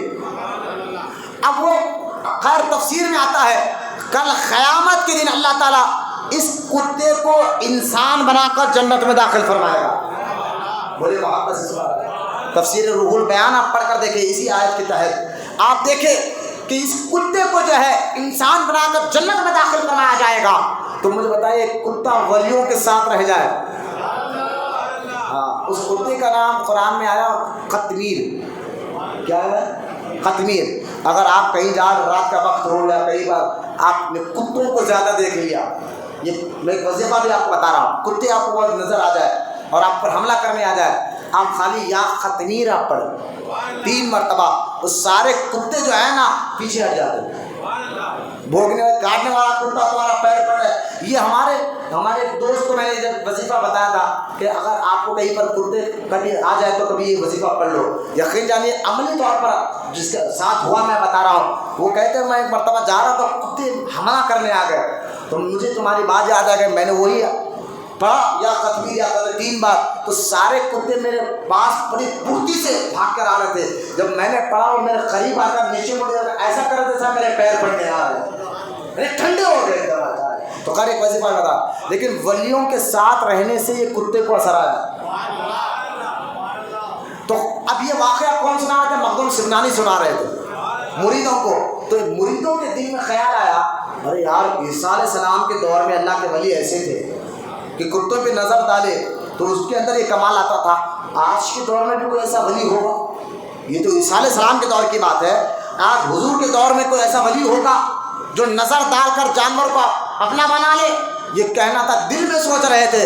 حضرت مخدوم سمنانی رحمۃ اللہ تعالیٰ نے اپنے مرید کی اس بات پر آگاہ ہو گئے، معلوم ہو گیا، اور آپ نے دیکھا قریب میں اپنی بلی جا رہی تھی، آپ نے اسی وقت بلی پہ نظر ڈالی، بولے اللہ سبحان اللہ، اس بلی پہ نظر ڈالی، اب اس بلی کا کمال کیا ہو گیا، وہ آپ کے خانقاہ میں رہنے لگی۔ اور یقین جانیے جب بھی کوئی مرید دور سے آتا، بلی کو معلوم ہو جاتا تھا کہ کتنے مرید آنے والے ہیں، وہ جا کر باورچی کو کہہ دیتی، اور کہتی کیسا، میاؤں میاؤں 3 مرتبہ پکارے تو باورچی سمجھ جاتا آدھی رات کو 3 آدمی آنے والے ہیں، ان کا کھانا تیار کر رکھ دیتا، لہٰذا جتنے بار وہ میاؤں بولتی اور وہ بلی سمجھ جاتے باورچی کہ اتنے آدمی آنے والے ہیں۔ ایک بار کا واقعہ یہ ہے کہ بلی آئی اور 2 مرتبہ میاؤں، اور رات میں اس دن 3 آدمی آئے، وہ باورچی پریشان ہو گیا، آ کے حضرت سے کہا حضرت آج بلی نے گڑبڑی کر دی۔ بولے کیا؟ بولے آئے 3 آدمی لیکن اس نے مجھے 2 آدمی آنے کی خبر دی، 2 آدمی آنے کی خبر دی۔ فرمایا اس بلی کو بلایا جائے، بلی آئی، آپ نے فرمایا اشارے میں یہ 2 تھے، آئے 3، تو نے دونوں کی خبر کیوں دی؟ تو بلی دونوں کے قریب گئی اور تیسرے آدمی کے قریب جا کر منہ دی، تیسرے آدمی کے، وہ 3 آدمی آئے تھے نا خانقاہ میں، تیسرے آدمی کے قریب آ کر اس نے پیشاب کیا، پیشاب کرنا تھا، مخدوم سمنانی سمجھ گئے، آپ نے فرمایا یہ 3 مریدوں میں 2 تو مسلمان ہے، تیسرا یہودی ہے، بولے محبت سے سبحان اللہ۔ وہ تیسرا آدمی جو یہودی تھا لیکن مسلمانوں جیسا لباس پہن کر آیا تھا، وہ پریشان ہو گیا، وہ آگے بڑھا، کہنا حضرت واقعی میں یہودی ہوں لیکن مجھے کوئی نہیں پہچانا، آپ کے خانقاہ میں رہنے والی بلی نے مجھے پہچان لیا، آپ ہاتھ بڑھا میں کلمہ پڑھنا چاہتا ہوں۔ اب ہاتھ ولی کرامت بھی دکھاتے ہیں نا تو اس سے جو ہے نا اپنا فائدہ نہیں دین کا فائدہ ہوتا ہے، یہ ذہن میں رکھیں آپ بات کو، دین کا فائدہ ہوتا ہے، اپنا فائدے کے لیے کرامت نہیں بتاتے، اللہ کی رضا کے لیے کرامت بتاتے ہیں۔ اور وہ کلمہ پڑھ کر وہ یہودی مسلمان ہو گیا۔ یہی بلی ایک مرتبہ باورچی کھانا بنا رہا تھا اور کرتا کھینچنے لگی، ایک بار، دو بار، تین بار، انہیں بلی کو ہٹایا، کیا بات ہے مجھے کھانا بنانے کیوں نہیں دیتی؟ اور چوتھی بار بلی اس کھانے میں کود کر جان دے دی، کھانا دیکھ تھا نا، دیکھ میں کود کر جان دے دی۔ وہ بھاگ کر باورچی حضرت کے پاس آیا، مخدوم سمنانی رحمۃ اللہ تعالیٰ علیہ کے پاس آ کر کہا حضور، بولے کیا ہوا؟ بلی جان دے دی اپنے جان جو ہے کھانے کے آپ دیکھ میں کود کر۔ مخدوم سمنانی رحمۃ اللہ تعالیٰ نے فرمایا اس بلی کو باہر نکالو اور دیگچی کو اونڈ لو۔ جب دیگچا اونڈلا گیا تو غفلت سے اس ایک ناک سانپ گر گیا تھا، باورچی کو پتہ نہیں چلا تھا، وہ ناک سانپ پک رہا تھا۔ اگر وہ کھانا مریدوں میں تقسیم ہوتا کئی لوگوں کی جان جا سکتی تھی، تو لوگوں کی جان بچانے کے لیے اس بلی نے اپنی جان دے دی۔ آج بھی کچوچا شریف میں آج بھی اس بلی کی خبر حضرت کے ختموں میں بنی ہوئی ہے۔ کبھی جائے صرف نظر ڈال کر بلی کے اندر سے کمال ڈال دے، وہی ایسے ہوتے ہیں۔ آج بھی دیکھیں آپ، جن کے آنکھ پر شیطان آتا ہے نا، جنات وغیرہ حاضری آتی ہے نا جن کے آنکھ پر، وہ بلی کی اس خبر کے پاس جا کر بیٹھتے ہیں تو ان کے وہ چیختے ہیں آج بھی کہ بلی ہمیں لوچ رہی ہے، بلی ہمیں مار رہی ہے، مطلب آنکھ پہ جنات۔ اور جب ان کے کپڑوں کو ہٹا کر دیکھا جاتا تو بلی کے کھکوڑنے کے نشان بھی موجود ہوتے ہیں۔ آج بھی دیکھے تو یہ خیر ولی جس پر نظر ڈالتے ہیں اس کو ایسا سعادت مند بنا دیتے ہیں۔ اور یہ کون لوگ ہیں یار جو مرید بن کر 20 سال ہو گیا، نہ شراب کی عادت چھوڑے، نہ جھوٹ کی عادت چھوڑے، نہ بٹے بازی کی عادت چھوڑے، نہ بدماشی چھوڑے، نہ نماز کی پابندی کر رہے ہیں، داڑھی نہیں رکھ رہے ہیں۔ یہاں پہ فون اندر رکھوا، فون میں مسجد ہے، اللہ کا گھر ہے، ٹائم پاس کے لیے نہیں آیا۔ آپ لوگ سامنے نظر رکھیں، سامنے نظر رکھیں، فونوں پر سیلنٹ رکھے۔ یہ فون میوزک شیطان کی اذان، سرکار نے حدیث میں فرمایا تو میوزک نہیں رکھنا چاہیے، خاص طور مسجد میں آئے اور آنے کے بعد بھی فونوں میں رہے تو تعجب ہوتا ہے ایسے لوگوں۔ خدا کے واسطے مسجد میں بیٹھے نا، دل بھی جھکاؤ سر بھی جھکاؤ۔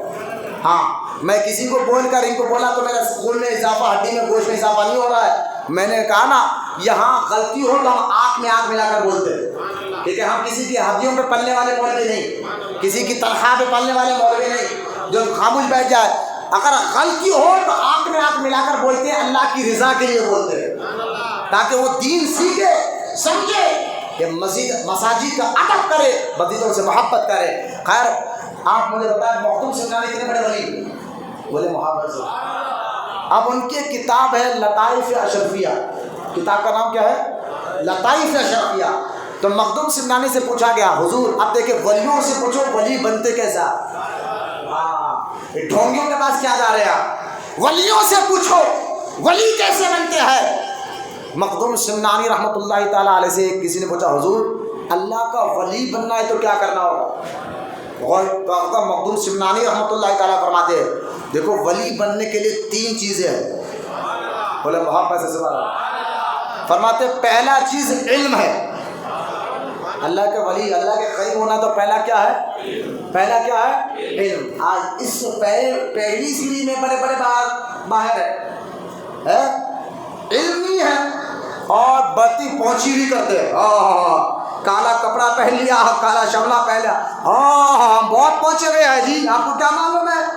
کیا معلوم ہے؟ ان کو بٹھا کر کبھی بٹھا کر پوچھو توحید کے معاملہ کیا ہے، شریعت شرک کی کتنی قسمیں ہیں، توحید وجودی کیا ہے، توحید شہودی کیا ہے، ان کو پتہ نہیں ہوتا توحید کے بارے میں۔ اچھا چلیے یہ بہت باریک بات ہے، کبھی ایسے باباؤں کو جو گانجا پیتے شراب پیتے اور اپنے آپ کو بہت بڑا علی کا ملنگ، مولا بابا کا ملنگ، سیلانی بابا کا ملنگ ہوتے نا، ان کو بٹھا کر بولتے حضرت ایک بات بتاؤ کیا؟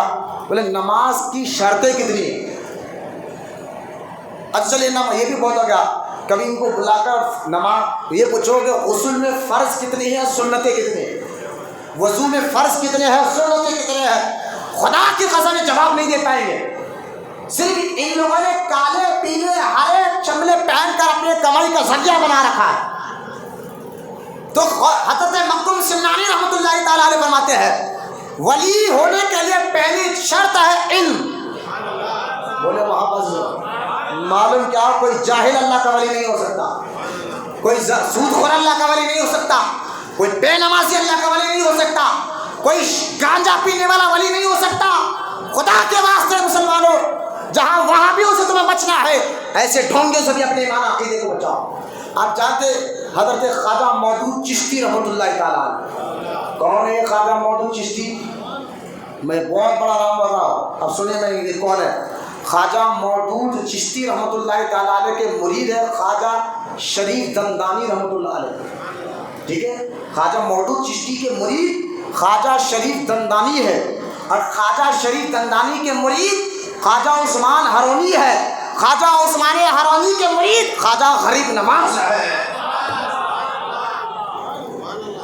تو خواجہ مودود چشتی غریب نواز کے دادا پیر ہے.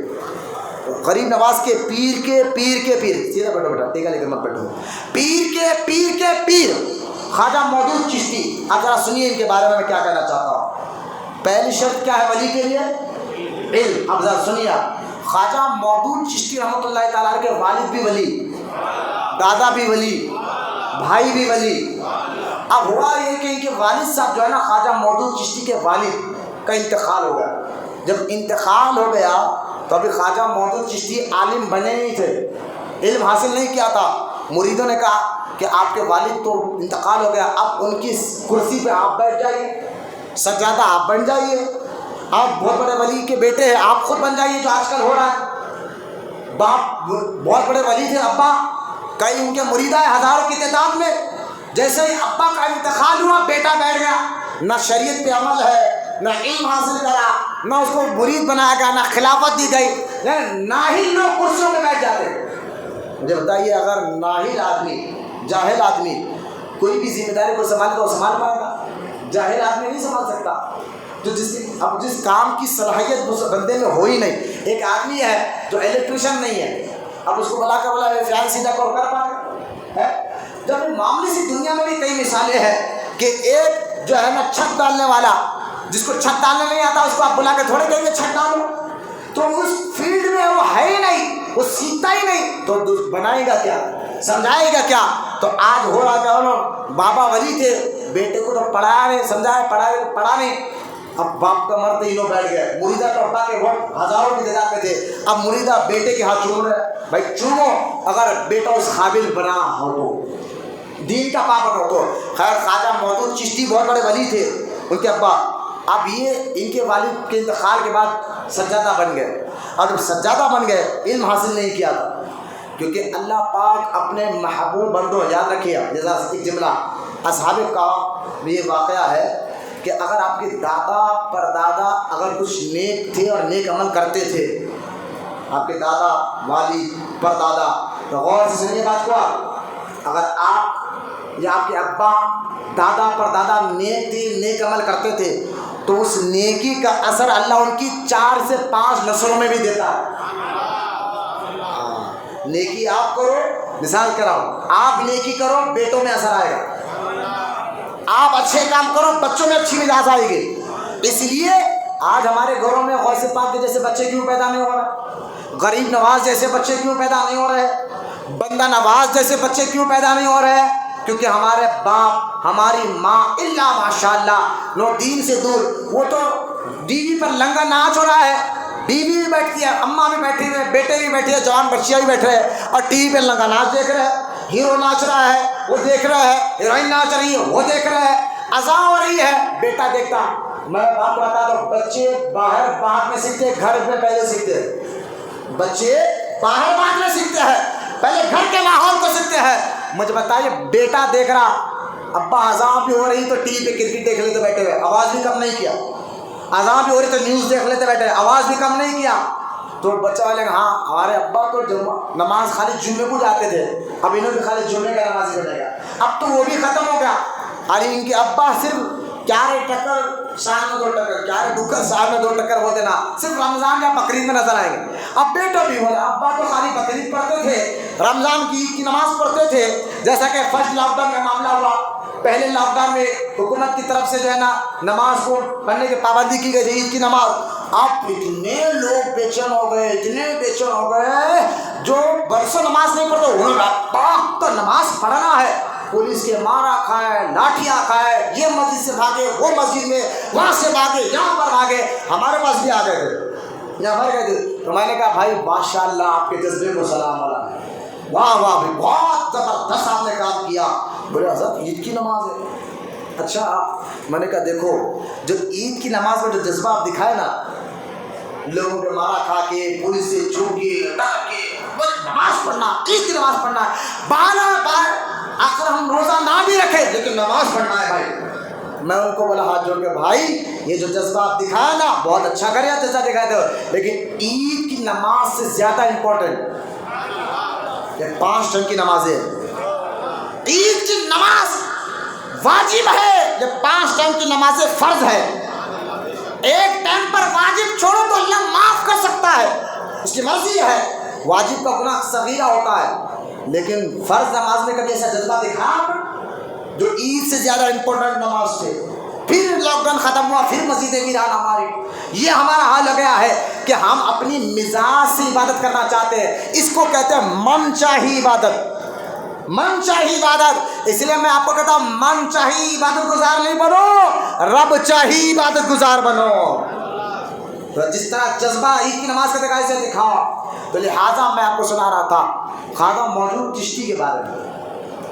خواجہ مودود چشتی رحمۃ اللہ تعالیٰ علیہ ابھی عالم بنے نہیں تھے، اور ولی اللہ کے نیک بننے کے پہلی شرط مقبول سنجان نے کیا کہا، وہ علم حاصل۔ اب وہ بنے نہیں تھے لیکن باپ ان کے نیک تھے، دادا نیک تھے، تو نیکیوں کا اثر اولاد کو نہیں ہوتا ہے۔ تو اللہ پاک نے دیکھا یہ بندہ تو میرا خواجہ مودود چشتی ہے، اس کے ابا تو نیک ہے، ولیوں کا بیٹا ہے، چلو اس کو میں بھٹکنے نہیں دوں گا۔ اب ان کو سدھارنے کے لیے اسی علاقے میں شیخ احمد نامی بزرگ آ گئے، شیخ احمد آ گئے، وہ بھی بہت بڑے اللہ کے ولی، وہ آ کر بیٹھے، آپ کا چرچا ہوا، کئی لوگوں کے مرید ہونے لگے شیخ احمد کے۔ تو خواجہ مودود چشتی کے بولتے ہیں یہ تمہارا پیر یہ ہمارا پیر، چلتا آج بھی ہمارے پاس، ایسا نہیں ہونا چاہیے۔ جس طرح ہم مانتے ایک نبیوں کو، ایک نبی کا کلمہ پڑھتے ایک نبی کا کلمہ، لیکن مانتے سارے نبیوں کو، عزت سارے نبیوں کی کرتے ہیں، تعظیم سارے نبیوں کی کرتے ہیں۔ اسی طرح کوئی بھی سلسلے کا آدمی اگر بیٹھا ہو، پیر تو ایک ہی ہوتا ہے لیکن ہر پیر کی عزت کرنے والے بنو، ادب کرنے والے بنو۔ تو خیر شیخ احمد وہ علاقے میں آ کر بیٹھے، تو خواجہ مودود چشتی کے مرید آ کر کہنے لگے یہ آدمی ہمارے علاقے میں کیوں آ گیا، اس کو ہٹا لو، ہمارے مرید زیادہ، ہم تو حملہ کر کر ہٹائیں گے۔ خواجہ مودود چشتی نے کہا جاؤ جا کے ان کو بولو ہمارے علاقے سے چلے جاؤ، یہ ہمارا علاقہ ہے، ہماری ولایت ہے، ہمارا علاقہ ہے۔ اب خواجہ مودود چشتی رحمۃ اللہ تعالیٰ علیہ کے کچھ مریدین جو ہے نا، اب گئے جا کر 2 مرید اس خانقاہ میں گئے جہاں شیخ احمد کھڑے ہوئے تھے، وہاں جا کر کرنے کا حضرت یہ علاقے سے نکلے آپ، وہاں جا کر وہ پہنچے، پہلے میں آگے بتا رہا پہنچنے کے بعد شیخ احمد نے اپنے مریدوں سے کہا ٹھہرو 2 مہمان آ رہے ہیں۔ وہ 2 مہمان آئے تو حضرت نے فرمایا پہلے کھانا کھا لو اس کے بعد بات کریں۔ کھانا کھائے تو اس کے بعد حضرت نے فرمایا تم جو بولنے آئے میں بولوں یا تم بولو گے؟ بولنا سبحان اللہ۔ وہ دونوں مرید کہنے کا حضور آپ بتائیں ہم کیا بولنے آئے؟ تو شیخ احمد نے کہا کہ تمہارے پیر نے یہ کہا کہ وہ ہماری ولایت سے نکلے، ہمارا علاقہ ہے، تم کیوں آ گئے؟ ولیوں میں کوئی جھگڑا کوئی لڑائی نہیں ہوتی ہے، تو کتابوں میں پھیلا ہوا ہے نا کہ محمود بابا ایسا بولے تھے تو شاہ رحمت حسینی ایسا بولے تھے، یہ خالی ڈھونگ کی باتیں ہے۔ کوئی ولیوں میں جنگ جھگڑا، ابے جنگ جھگڑا والا دشمنی رکھنے والا ولی بنتا ہی نہیں، کیوں ان لوگوں کے بہکاؤ میں آ کر ایمان عقیدے کو خراب کرو؟ اب غور کریں، شیخ احمد نے کہا کہ تمہارے پیر کو بولو، ولایت کا معنی سمجھے تو ولایت کا معنی کبھی سمجھا اس نے؟ حضور نے فرمایا حضور آپ بتائیں ولایت کا معنی کیا؟ شیخ احمد نے کہا تمہارے پیر سمجھتے کہ ولایت یہ زمینیں ہیں، یہ علاقہ زمینہ ہے، تو یہ زمین تو کسانوں کی ہے، اس کو ولایت نہیں کہتے۔ اگر ولایت تم سمجھ رہے ہو کہ لوگوں پر حکومت کرنے کا نام ہے، تو جا کر کہو تمہارے پیر سے کہ بادشاہ یہاں کا سنجر ہے، سنجر جو ہے اس دور کا بادشاہ کا نام تھا، اس کی بادشاہت تھی، بولے سنجر کی یہ بادشاہت ہے۔ اور فرمایا تیسری بات ولایت کا معنی جو میں سمجھتا ہوں وہ تمہارے پیر کو آ کر بتاؤں گا۔ اب کہا رات ہو گئی صبح جائیں گے، ساری رات بارش ہوئی، صبح ہوئی، آپ اپنے مرید کو کہا چلو جا کر ہم ان سے بات کریں گے۔ اب باہر نکلے تو مریدوں نے کہا حضور دریا پار کرنا پڑتا ہے، راستے میں دریا ہے اس کو پار کر جانا پڑتا ہے، کیسے جائے؟ تو حضرت شیخ احمد نے فرمایا کوئی گڑنے کی بات نہیں، چلو گئے، دریا تیزی سے بہ رہا، وہ پار کر جانا ہے ان کے پاس۔ تو آپ نے فرمایا آگ بند کر لو اور اللہ کا نام لے کر آگے ہو جاؤ۔ اب شیخ احمد کے کہنے پر سارے مرید آنکھ بند کرے اللہ کا نام لے کر دریا کو پار کر لیا، اور جا کر خواجہ مودود چشتی کو شیخ احمد نے کہا تھا کہ تمہارے دادا تمہارے والد ولی ہے، تم کیا یہ حرکتیں کر رہے ہو؟ تو خواجہ مودود چشتی جی اس ولی کے چہرے کو دیکھ کر ڈر گئے۔ ولی کے چہروں پر اللہ رعب دیتا ہے، ان کو دیکھنے سے اللہ کا خوف بھی آتا ہے اور اللہ کی یاد بھی آتی ہے۔ چہرہ دیکھ کر ہی بندہ سمجھ جاتا ہے۔ آج بھی دیکھو آپ کی عادتیں بتاتی کہ آپ نیک ہے یا بد، ہے نا؟ آپ کی زندگی کو بتائے کہ آپ کیا کر رہے ہیں، تو یہ زندگی کو آپ نے زندگی کے طور طریقے کو دیکھ کر پتہ چلے گا کہ موت کیسی ہونے والی ہے آپ کی۔ ایک روڈی کو دیکھ کر آپ سمجھ جاتے ہیں ابا انہیں تو بری موت مرے گا، آپ کو معلوم کیسا ہوا؟ بولے اس کی عادتوں کو دیکھ کر، اس کے مزاج کو دیکھ کر لوگوں کو خطر کرتا ہے، اس کی بھی موت ہوگی۔ بالکل صحیح ہے، ہوتا بھی ایسا ہے۔ لہٰذا عادتوں اور مزاج کو دیکھ کر آپ لوگ کو پہچان لیتے ہیں۔ اسی طرح جو واقعی اللہ کا ولی ہوتا ہے اس کے چہرے کو دیکھ کر لوگ پہچان لیتے ہیں۔ یہ کون ہے؟ ایک گاجا پینے والا، یہ کون ہے؟ شراب پینے والا، جس کو چہرے کو دیکھ کر ہمیں کچھ یاد بھی نہ آئے، جس کے چہرے کو دیکھ کر ہمیں کچھ یاد بھی نہ آئے۔ اب غور کرے حضرت شیخ احمد رحمۃ اللہ تعالیٰ علیہ کے چہرے کو دیکھ کر خواجہ مودود چشتی یہ بعد میں ولی بنے، لیکن پہلے ولی تھے نہیں، ان کو سدھارنے کے لیے شیخ احمد آئے تھے، ڈر گئے، کہا حضرت معاف کر دے، آپ جان چاہے رہے۔ حضرت فرمایا تمہارے گھر کے بازو میں رہوں گا، اور ان کے گھر کے بازو میں رہ گئے۔ اب مرید آئے دوسرے، یہ کیا حضرت ہم کو نکالنے آئے تھے، انہوں تو اپنے گھر کے بازو آ کے رہنے لگے۔ تو خواجہ مودود نے فرمایا خاموش رہو، وہ ولی ہے، ہم ان کا کچھ نہیں بگاڑ سکتے، اور حضرت آپ کچھ نہ کریں ہم کریں گے۔ بولے کیا کرو گے؟ بولے ان کے گھر میں قوالی کا پروگرام رکھیں گے، اور جیسے ہی حضرت کو وجد آئے گا قوالی میں ہم ان کا قتل کر دیں، اب کسی کو معلوم بھی نہیں ہوگا، ہمارا کام بھی ہو جائے گا۔ خواجہ مودود نے فرمایا ایسا مت کرو، ایسا مت کرو، حضرت آپ خاموش رہیں ہم کریں گے، ہم آپ کے ابا کے مرید ہیں، ہماری بات سنیں۔ اور دوسرے دن حضرت کو جا کر کہا شیخ احمد کو ہم قوالی کے لیے آئے۔ اب قوالی کے محفل سجی، حضرت سمجھ گئے ان کے ارادوں کو، آپ نے جلال بھری نظر ڈالی تو سارے مریدوں کے دل میں خوف خدا ہے، ڈر گئے اور سارے مرید بھاگ گئے گھر سے۔ خواجہ مودود ہاتھ باندھ کر کھڑے رہ گئے اور کہا حضور یہ میرا ارادہ نہیں تھا، مجھے مرید زبردستی لے کر آئے۔ حضرت نے فرمایا دیکھو، خواجہ شیخ احمد کہنے لگے دیکھو خواجہ مودود تمہارے ابا بھی ولی دادا بھی ولی ہے، جو تم سیٹ پر بیٹھو نا تم غلط بیٹھے ہو۔ حضور پھر کرنا کیا ہے؟ فرمایا پہلے علم حاصل کرو، مولانا محبت سے سبحان اللہ، پہلے جاؤ اور جا کر علم حاصل کرو، اور علم حاصل کر کر یہاں آ کر بیٹھو، تب تم سجادہ ہوگے، تب تم اپنے باپ کے وارث بنو گے۔ اگر بغیر علم کے تم اس سیٹ پر بیٹھو گے تو تمہاری وجہ سے لاکھوں لوگ گمراہ ہو گے، بدعقیدہ ہو جائیں گے۔ حضرت نے فرمایا شیخ احمد نے پہلے تم جاؤ گے عالم بنو گے، اس کے بعد آ کر اپنے ابا کی سیٹ کو سنبھالو گے۔ بولو محبت سے سبحان اللہ۔ شیخ احمد کے کہنے پر حضرت فرمایا ٹھیک ہے حضور، لیکن تبرو کی طور پر مجھے کرسی پہ بٹھا کر جائے۔ شیخ احمد نے ہاتھ پکڑا خواجہ مودود کا، فرمایا تم بیٹھو گے یہاں پر کرسی پہ، لیکن پہلے شرط علم ہے، پہلے شرط علم ہے، پہلے شرط علم ہے، اس کے بعد بیٹھنا۔ خدا کی قسم خواجہ مخدوم سمنانی اس لیے کہتے ہیں اللہ کا محبوب بننا ہے تو پہلے علم حاصل کرنا ہوگا، جاہل ولی کا ہوگا۔ اس لیے آپ دیکھیں بانی جامعہ نظامیہ مولانا انوار اللہ خان فاروقی رحمۃ اللہ تعالیٰ علیہ، آپ نے اپنے دور میں ایک قانون پاس کرایا تھا عثمان علی بادشاہ کو کہہ کر۔ وہ کون سا قانون تھا میں آپ کو بتا رہا ہوں، اگر وہ قانون آج بھی حیدرآباد میں ہوتا یقین جانیے آج درگاہوں میں باجا نہیں بجتا نظر آتا، آج درگاہوں میں بے نمازی نظر نہیں آتے، اگر وہ قانون کیا برقرار رہتا۔ کیا قانون تھا؟ کیونکہ مولانا انوار اللہ خان فاروقی رحمۃ اللہ تعالیٰ علیہ کو حضرت عثمان علی بادشاہ نے آپ کو مذہبی امور کا وزیر بنایا تھا حیدرآباد دکن میں، سمجھ رہے ہیں؟ مذہبی امور، مذہب کے جو بھی معاملات ہوتے ہماری حکومت میں وہ مولانا انوار اللہ خان فاروقی دیکھیں گے۔ مولانا انوار اللہ خان فاروقی رحمۃ اللہ تعالیٰ علیہ بانی جامعہ نظامیہ نے یہ قانون پاس کرایا تھا کہ جتنے درگاہ کے متولی ہیں اور جتنے درگاہ کے سجادے ہیں وہ پہلے عالم بنیں گے، اس کے بعد سیٹ پر بیٹھیں گے. بولے یار سبحان اللہ. بہت آسان کر میں سمجھا رہا ہوں. پہلے عالم بنیں گے، اس کے بعد سیٹ پر بیٹھیں گے. اس دور میں آج سے 100 سال پہلے خواجہ بندہ نواز کے سدراس رحمۃ اللہ تعالیٰ علیہ کے جو سجادے تھے وہ عالم نہیں تھے.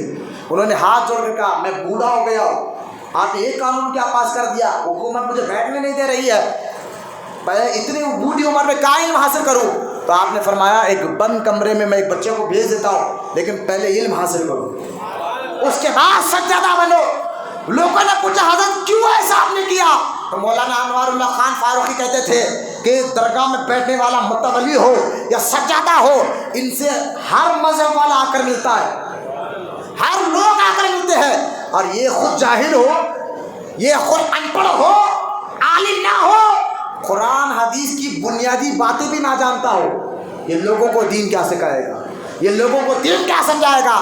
آج بھرمار ہے، صرف ہمارا حیدرآباد کی بات نہیں، پورے انڈیا کی بات دیکھ لیا آپ. اللہ ماشاءاللہ چند درگاہیں ایسے ہوں گے جن درگاہوں کے سجادے عالم دین ہے یا مفتی ہے، جیسا کہ ہمارے خانقاہ بریلی شریف ہے. بولو محبت سے سبحان اللہ. وہاں جا کر دیکھے، کبھی جا کر کچوچا میں مخدوم سمنانی کے سجادوں کو دیکھا. یہ وہ لوگ ہیں جو عالم بھی ہے، حافظ بھی ہے، مفتی بھی ہے اور فقیہ بھی ہے، اور درگاہ کے سجادے بھی ہے. وہاں کبھی غیر غلط کام نہیں ہوتا. اور آج تعجب ہے کہ ہر عرس کا نام لے کر درگاہوں پر جو آپ کہیں گے الحمدللہ پکا سنی ہو. بولے محبت سے سبحان. بچے باہر جا کے بات کرو، باہر جا کے بات کرو، فونوں پر بات مت کرا کرے. یہ ٹائم پاس کے لیے آیا دکھ رہا ہے، یہ ٹائم پاس نہیں ہے، اللہ کا گھر ہے. سرکار نے فرمایا قیامت کی نشانی میں سے ایک نشانی ہے کہ لوگ مسجد میں بیٹھ کر دنیا بھی باتیں کریں گے. آج ہو گیا یہ، اسی لیے بار بار کرو مسجدوں کا ادب کرو، بے حرمتی مت کرو مسجدوں کی. تم عزت کرو گے تو کوئی مسجد کی طرف آنکھ اٹھا کر نہیں دیکھے گا. جب سے تمہارے دلوں سے مسجدوں کی عزت ختم ہوئی، آج مسجدوں کا حال آپ دیکھ رہے ہیں کہ کیا دنیا بھر میں کوئی کہہ رہا، جبکہ آپ دیکھیں مسجد کے لیے شریعت کا قانون ہے کیا کہ جہاں آپ کی ذاتی پراپرٹی ہو یا کسی کی پراپرٹی ہو تو پہلے اسے خریدو، اس کے بعد مسجد بناؤ. اس جگہ پر مسجد کب بنا، جہاں آپ کی جگہ پر مسجد ہو اس جگہ کو پہلے خریدا جاتا ہے. قبضہ کی جگہ پر مسجد اگر بنا بھی دے تو نماز نہیں ہوگی، بنا بھی دے تو نماز نہیں ہوگی. اتنا علم تو آپ کو ہمارے کو بھی ہے، اتنا علم تو آپ کو بھی ہے ہمارے کو بھی ہے کہ مسجد کے لیے ذاتی پراپرٹی ہونا ضروری ہے، خود کی یا خریدی ہوئی. غیروں کی قبضہ کری ہوئی جگہ پر مسجد بولنا مسجد نہیں بنا سکتے. اتنا تو بات آپ بھی جانتے ہیں، ہم بھی جانتے ہیں. لیکن آپ مجھے بتائیں، کوئی کہتا ہے ٹیپو سلطان نے زبردستی قبضہ کر کے مسجد بنائی، اورنگزیب نے زبردستی قبضہ کر کے مسجد بنائی. میں نے کہا شرم کرو، شرم کرو. اتنا علم تو ہر مسلمان جانتا ہے، وہ اورنگزیب رحمۃ اللہ تعالیٰ علیہ ہو، وہ ٹیپو سلطان شہید رحمۃ اللہ تعالیٰ علیہ ہو، یہ تو وقت کے اپنے دور میں بڑے بڑے عالم تھے. یہ لوگوں کی قبضہ کر کر مسجد کیسے بناتے؟ یہ بہت بڑی شرم کی بات ہے کہ یہاں اورنگزیب نے قبضہ کر کر مسجد نہیں. اورنگزیب خود فتوی عالمگیری لکھایا تھا، فتوی عالمگیری 500 علماء کو بٹھا کر کتاب لکھایا تھا. اس میں مسئلہ ہے مسجد کی پراپرٹی ذاتی جگہ ذاتی ہو تبھی مسجد بنا سکتے ہیں. قبضہ کر کر کسی کی عبادت کو توڑ کر نہیں، کسی کے مذہب کی جگہ کو توڑ کر نہیں. مسجد کے لیے شرط ہے کہ ذاتی پراپرٹی ہو یا خریدی ہوئی پراپرٹی ہو تبھی مسجد بنا سکتے ہیں. ایک بہت بڑا ڈھونگ چل رہا ہے تو مسجدوں سے محبت کرے، مسجدوں میں بیٹھ کر دنیاوی باتیں نہیں کرنا. یہ ہمارا گھر نہیں، اللہ کا گھر ہے. یہاں ہم ایسے نہیں بیٹھیں گے جیسا ہوٹلوں میں دوستوں کے ساتھ بیٹھ کر بات کرنا ہے، جیسا سود خوروں، پہلوانوں، لیڈروں کے ساتھ بیٹھ کر کہہ رہے ہاں فون پر نہیں. یہاں مسجد میں آؤ تو سر بھی جھکاؤ اور دل بھی جھکا کر آؤ، تب تمہارے چہروں پر نور آئے گا. جب تمہیں نماز میں لذت ملے گی تب تمہیں عبادت میں لذت ملے گی. خدا کے واسطے میں آج کو یہ ساری باتیں اس لیے کہہ رہا ہوں، آج جو دور چل رہا ہے فتنے کا دور، سرکار غریب نواز، کوئی غریب نواز کو کچھ بک رہا، کوئی حضور کی شان میں گستاخیاں کر رہا ہے. یقیناً وہ لوگ کیونکہ حضور کی شان میں گستاخی کرنے والا ایک نہ ایک تو ذلیل ضرور ہوگا. رہی حضور کی شان و عظمت، یاد رکھے اللہ قرآن میں فرماتا ہے وَرَفَعْنَا لَكَ ذِكْرَكَ. بولے محبت سے سبحان اللہ۔ ورفعنا لک ذکرک، اے حبیب تیرے ذکر کو میں نے بلند کر دیا ہے۔ جن کے ذکر کو اللہ بلند کرے اس کو کون گھٹا سکتا ہے؟ لیکن ہم اہل ایمان برداشت نہیں کر سکتے۔ آپ دیکھیں یہ بدبخت جو ہے نا، غلیظ خبیث کا بیٹا، جو خواجہ غریب نواز کے بارے میں کہتا ہے کہ غریب نواز نے پرتھوی راج چوہان کی بیوی کے ساتھ زنا کیا تھا معاذ اللہ۔ اس طرح کی باتیں کر کر ہمارے ایمان اور عقیدے کو ٹھیس پہنچایا جا رہا ہے۔ میں حکومت ہند سے، کیونکہ انٹرنیٹ میں ریکارڈ ہو رہا ہے بیان، الحمدللہ ریکارڈ ہو رہا ہے، ہم ادباً قانون کے دائرے میں رہ کر کہتے ہیں امبیڈکر صاحب نے جو قانون بنایا ہے، ہندوستان کا لا کیا ہے کہ ہر مذہب والا دوسرے مذہب والے کو کوئی برا نہیں کہے گا۔ یہ قانون ہے، اس قانون پر آپ عمل کب کرو گے؟ کب اس پر عمل کرو گے؟ اس سپریم کورٹ بھی یہ قانون نہیں جانتی، ہائی کورٹ کیا یہ قانون نہیں جانتی، جانتے ہیں کہ ہر مذہب والا دوسرے مذہب والے پر کوئی کیچڑ نہیں اچھالے گا، دوسرے مذہب کو کوئی برا نہیں بولے گا۔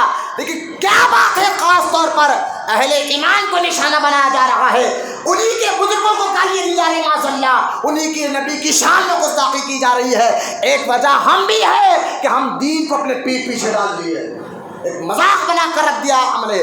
یہ ہمیں سمجھنا چاہیے کہ ہم مسجدوں سے محبت کرنے والے بنے، بولو یار محبت سے سبحان اللہ، عزت کرنے والے بنے، ادب کرنے والے بنے۔ پھر مسجد میں بیٹھ کر باتیں کرو گے تو یقین جانیے پھر ایسے لوگ ہمارے مسجدوں میں گندی نظر ڈالیں گی، پہلے ہم کہ ہم محبت نہیں کر رہے ہیں خدا کے واسطے۔ تو میں نے بتا رہا تھا ولی کی پہچان کی پہلی سیڑھی علم ہے۔ کیا ہے؟ آپ سمجھ گئے؟ آپ گانجا پینے والا ولی، شراب پینے والا ولی، لمبے لمبے بال رکھنے والا ولی، 10 انگوٹھی پہننے والا ولی، داڑھی کاٹنے والا ولی نہیں ہو سکتا۔ میں آج کیونکہ اس مسجد میں کئی ایسے بچے جو آٹو چلاتے یہاں بیٹھے ہوں گے شاید، یا نماز کو آتے ہیں الحمدللہ جمعہ کی نماز میں، کئی بچے آٹو چلانا کوئی عیب کی بات نہیں، محنت کر کر حلال کمانا یہ اللہ کو بہت پسند ہے۔ حلال روٹی عبادت، حلال رزق حلال کمانا بھی عبادت ہے۔ لیکن میں آپ کو بتاؤں ہمارا جو کشن باغ یا قریب حال کشن باغ کا بہادر پورا اور یہ پرانا پل سے لوگوں آٹو والے جو بچے ہیں نا، ان کا حال کیا ہوگا؟ اللہ ماشاء اللہ اگر اس مجمع میں کوئی آٹو والے بچے، میں آپ نہیں جو کر رہے ہیں میں ان کو بول رہا ہوں، ایک تو وہ شراب کی لت پہ پڑ گئے، گانجے کی لت پہ پڑ گئے، چھوٹی چھوٹی بات ہے، آپ دیکھیں ایک بچے کا قتل ہو گیا۔ لیکن آج میں ایک فتنہ میں آپ کو بتانا چاہتا ہوں، یہ خاص طور ان آٹو والے بچوں کے اندر آ گیا۔ اور اگر کوئی بچہ یہاں بیٹھا ہوا ہے سنے، غور سے سنے کہ یہ فتنہ کیا ہو رہا ہے، کہ آج جو ہے نا آج کے اس دور میں جو حرکتیں ہو رہی ہے وہ حرکت پر آپ غور کریں کہ اس دور میں جو آٹو چلانے والے بچے اپنے آپ کو مولا بابا کا ملنگ بول رہے ہیں، جو یہ بڑی بڑی میں بتا رہا ہوں آپ کو ہے مولا بابا، ہم مولا بابا کے چاہنے والے۔ اچھا یہ کون ہے مولا بابا جانتے ہیں؟ مرور، یہاں کرناٹک میں ایک علاقہ ہے مرور، وہاں پر ایک درگاہ ہے مولا بابا۔ اچھا انہوں کون ہے؟ ذرا ان سے پوچھیں کا پورا نام ان کو خود بھی نہیں معلوم ہوگا۔ مولا بابا کی ہسٹری الحمدللہ یہ فقیر یا بیٹا ہے جانتا سب ہے۔ مولا بابا کے پیر و مرشد کا نام ہے حضرت امام شاہ بابا، جن کی مزار ظہیر آباد میں ہے، اور ظہیر آباد کے میں جو امام شاہ بابا ہے ان کے پیر کا نام ہے حضرت خیر اللہ شاہ بابا، جن کا مزار کرناٹک میں ہے، اور خیر اللہ شاہ بابا کے پیر و مرشد کا نام سیلانی بابا ہے۔ یہ سلسلہ بتا رہا ہوں میں آپ کو مولا بابا کا۔ تو مولا بابا کا نام لے کر کئی نوجوان بچے وہاں جا رہے مریض بن کر، یوں سمجھیے آپ، اور آ رہے ڈاکٹر بن کر۔ اب خود پہ جادو تھا، شیطان تھا، پتہ نہیں کیا تھا۔ وہاں گیا، میں نے دیکھا ہے، وہاں گیا درگاہ میں مولا بابا کے پاس، اور واپس آیا، واپس آ کر بہت پہنچے ہوئے بابا بن گیا لوگ۔ اچھا کیا پہنچے بنے؟ بولے مولا بابا کا شیر میرے آنکھ پر آ رہا۔ اچھا اب کتے بلیا شیر ہی آ رہا، باقی تھا تمہارے آنکھوں پر، شیطان آتا تھا یہ معلوم تھا، اب شیر آ رہا آنکھ پر۔ کون ہے بھائی؟ شیر کی طرح حضوری لے کر آپ جانتے ہیں یہ بچے کیا کر رہے ہیں؟ آپ کریں گے یہاں تک تو ٹھیک ہے، ان کی مرضی، لیکن یہ اہل ایمان ہے، یہ عالم کو بولنے کا حکم ہے، بولیں گے ہم ہاتھ میں ہاتھ ملا کر۔ یہ ساری باتیں شریعت کے خلاف ہے۔ پہلے تو ایک بات یاد رکھے، کوئی بھی ولی کسی کے آنکھ پر نہیں آتا. یہ بڑا ڈھونگ ہو رہا ہے، ڈھونگ ہو رہا ہے، ڈھونگ ہو رہا ہے. سیلانی بابا کا نام لے یا اما جان نائب رسول کا نام لے کر نوجوان بچیاں ناچ رہی ہے، کہتے ہمارے آنکھ پر نائب رسول آ رہے ہیں. مجھے ایک بات آپ بتائیے، قرآن کہتا ہے غیر عورت کو دیکھنا نہیں، دیکھنا نہیں. جب دیکھنے کو منع ہے تو کوئی اللہ کا ولی کسی عورت کے، نوجوان عورت کے آنکھ پہ کیسے آ جائے؟ کیا بے حرمتی، جنات اور شیطان کے کام، اور یہ شیطان کے چہرے بن کر کئی نوجوان عورتوں کی زندگی کو برباد کر رہے ہیں. آپ کہیں وہ کیسا؟ چلے آپ، میں بتا رہا ہوں. انہوں بولے مولا بابا میرے اوپر نظر ڈالے. اچھا میرے سامنے آ کر حضرت کالا کپڑے، ہاتھ میں تبڑا کڑا، کئی پورے با، جبکہ ایک انگوٹھی 3 گرام چاندی کی پہننا یہ حضور کی سنت ہے. بولو یار سبحان اللہ. وقت کو مت دیکھے، ایک انگوٹھی 3 گرام چاندی کی پہننا یہ حضور کی. یہ ہاتھ میں 10 انگوٹھیاں پہن لیا، اتنا بڑا کڑا، نمازی نہیں ہو رہی ہے بھائی. کیونکہ لوہا، چاندی، سونا یہ مرد پر حرام ہے. سونا اور چاندی عورت کے لیے تو جائز ہے. مرد صرف 3 گرام کی انگوٹھی پہن سکتا. مرد سونا، لوہے کی چین، لوہے کا کڑا یہ ناجائز ہے. یہ پہن رہے ہاتھ میں بڑے بڑے کڑا. اچھا کالا پینٹ کالا شرٹ. میں بولا با کیا ہوا؟ بولے حضرت مولا بابا کے نے گیا تھا، مولا بابا میرے کو آنکھ پہ ان کا موکل دے دیے. اچھا میں بولا اچھا چلو ٹھیک ہے، دے سکتے بھائی، اللہ کا کوئی ولی کسی کو دے سکتے ہیں کیونکہ اللہ نے کو یہ طاقت دی. لیکن سنا، میں نے بولا اچھا دیکھو ولی مولا بابا نظر ڈالو، بہت پہنچوا ہو گیا. میں بولے کیا پہنچا ہوگا؟ دیکھیے کالے کپڑے آ گئے. میں اس کے چہرے کو دیکھا، منہ میں گٹکا، انہوں مولا بابا کے عاشق. چہرے پہ داڑھی نہیں، انہوں مولا بابا کے عاشق. آٹو چلاتے اور میوزک کا گانا اتنا بڑا بڑا لگا کر رکھے، ناز بے حیا بے شرم لوگوں کے گانے سن رہے ہیں، انہوں مولا بابا کے عاشق. اب تم جو ہے گانجے کے سگریٹ آپ پی رہے ہو، تم مولا بابا کے عاشق. تم نمازیں چھوڑو اور اپنے آپ کو ولی کا عاشق بتاؤ، تم عبادتیں چھوڑو اپنے آپ کو ولی کا عاشق بتاؤ. میں کہتا ہوں یہ نظر نہیں، یہ شیطانی نظر ہے تیرے اوپر. ولی کی نظر جانتا تو نہیں. میں نے کہا غوث پاک کا واقعہ پڑھ. جب غوث اعظم نعت میں عبادت کر رہے تھے، چور چوری کرنے کے لیے گھر میں داخل ہوا. اچانک خضر علیہ السلام کہتے ہیں حضرت فلاں علاقے کا ایک ولی کا انتقال ہو گیا ہے، آپ ایک ولی کو وہاں بھیج دیجئے. غوث اعظم نے فرمایا میرے گھر میں ولی ہے. بولے یار محبت سے سبحان اللہ. چوری کرنے آیا تھا، چور تھا چور. غوث پاک نے فرمایا ولی ہے ولی. وہ کہا حضور میں تو چوری تھا، چوری کرنے آیا. لیکن غوث اعظم نے آنکھ میں آنکھ ملا.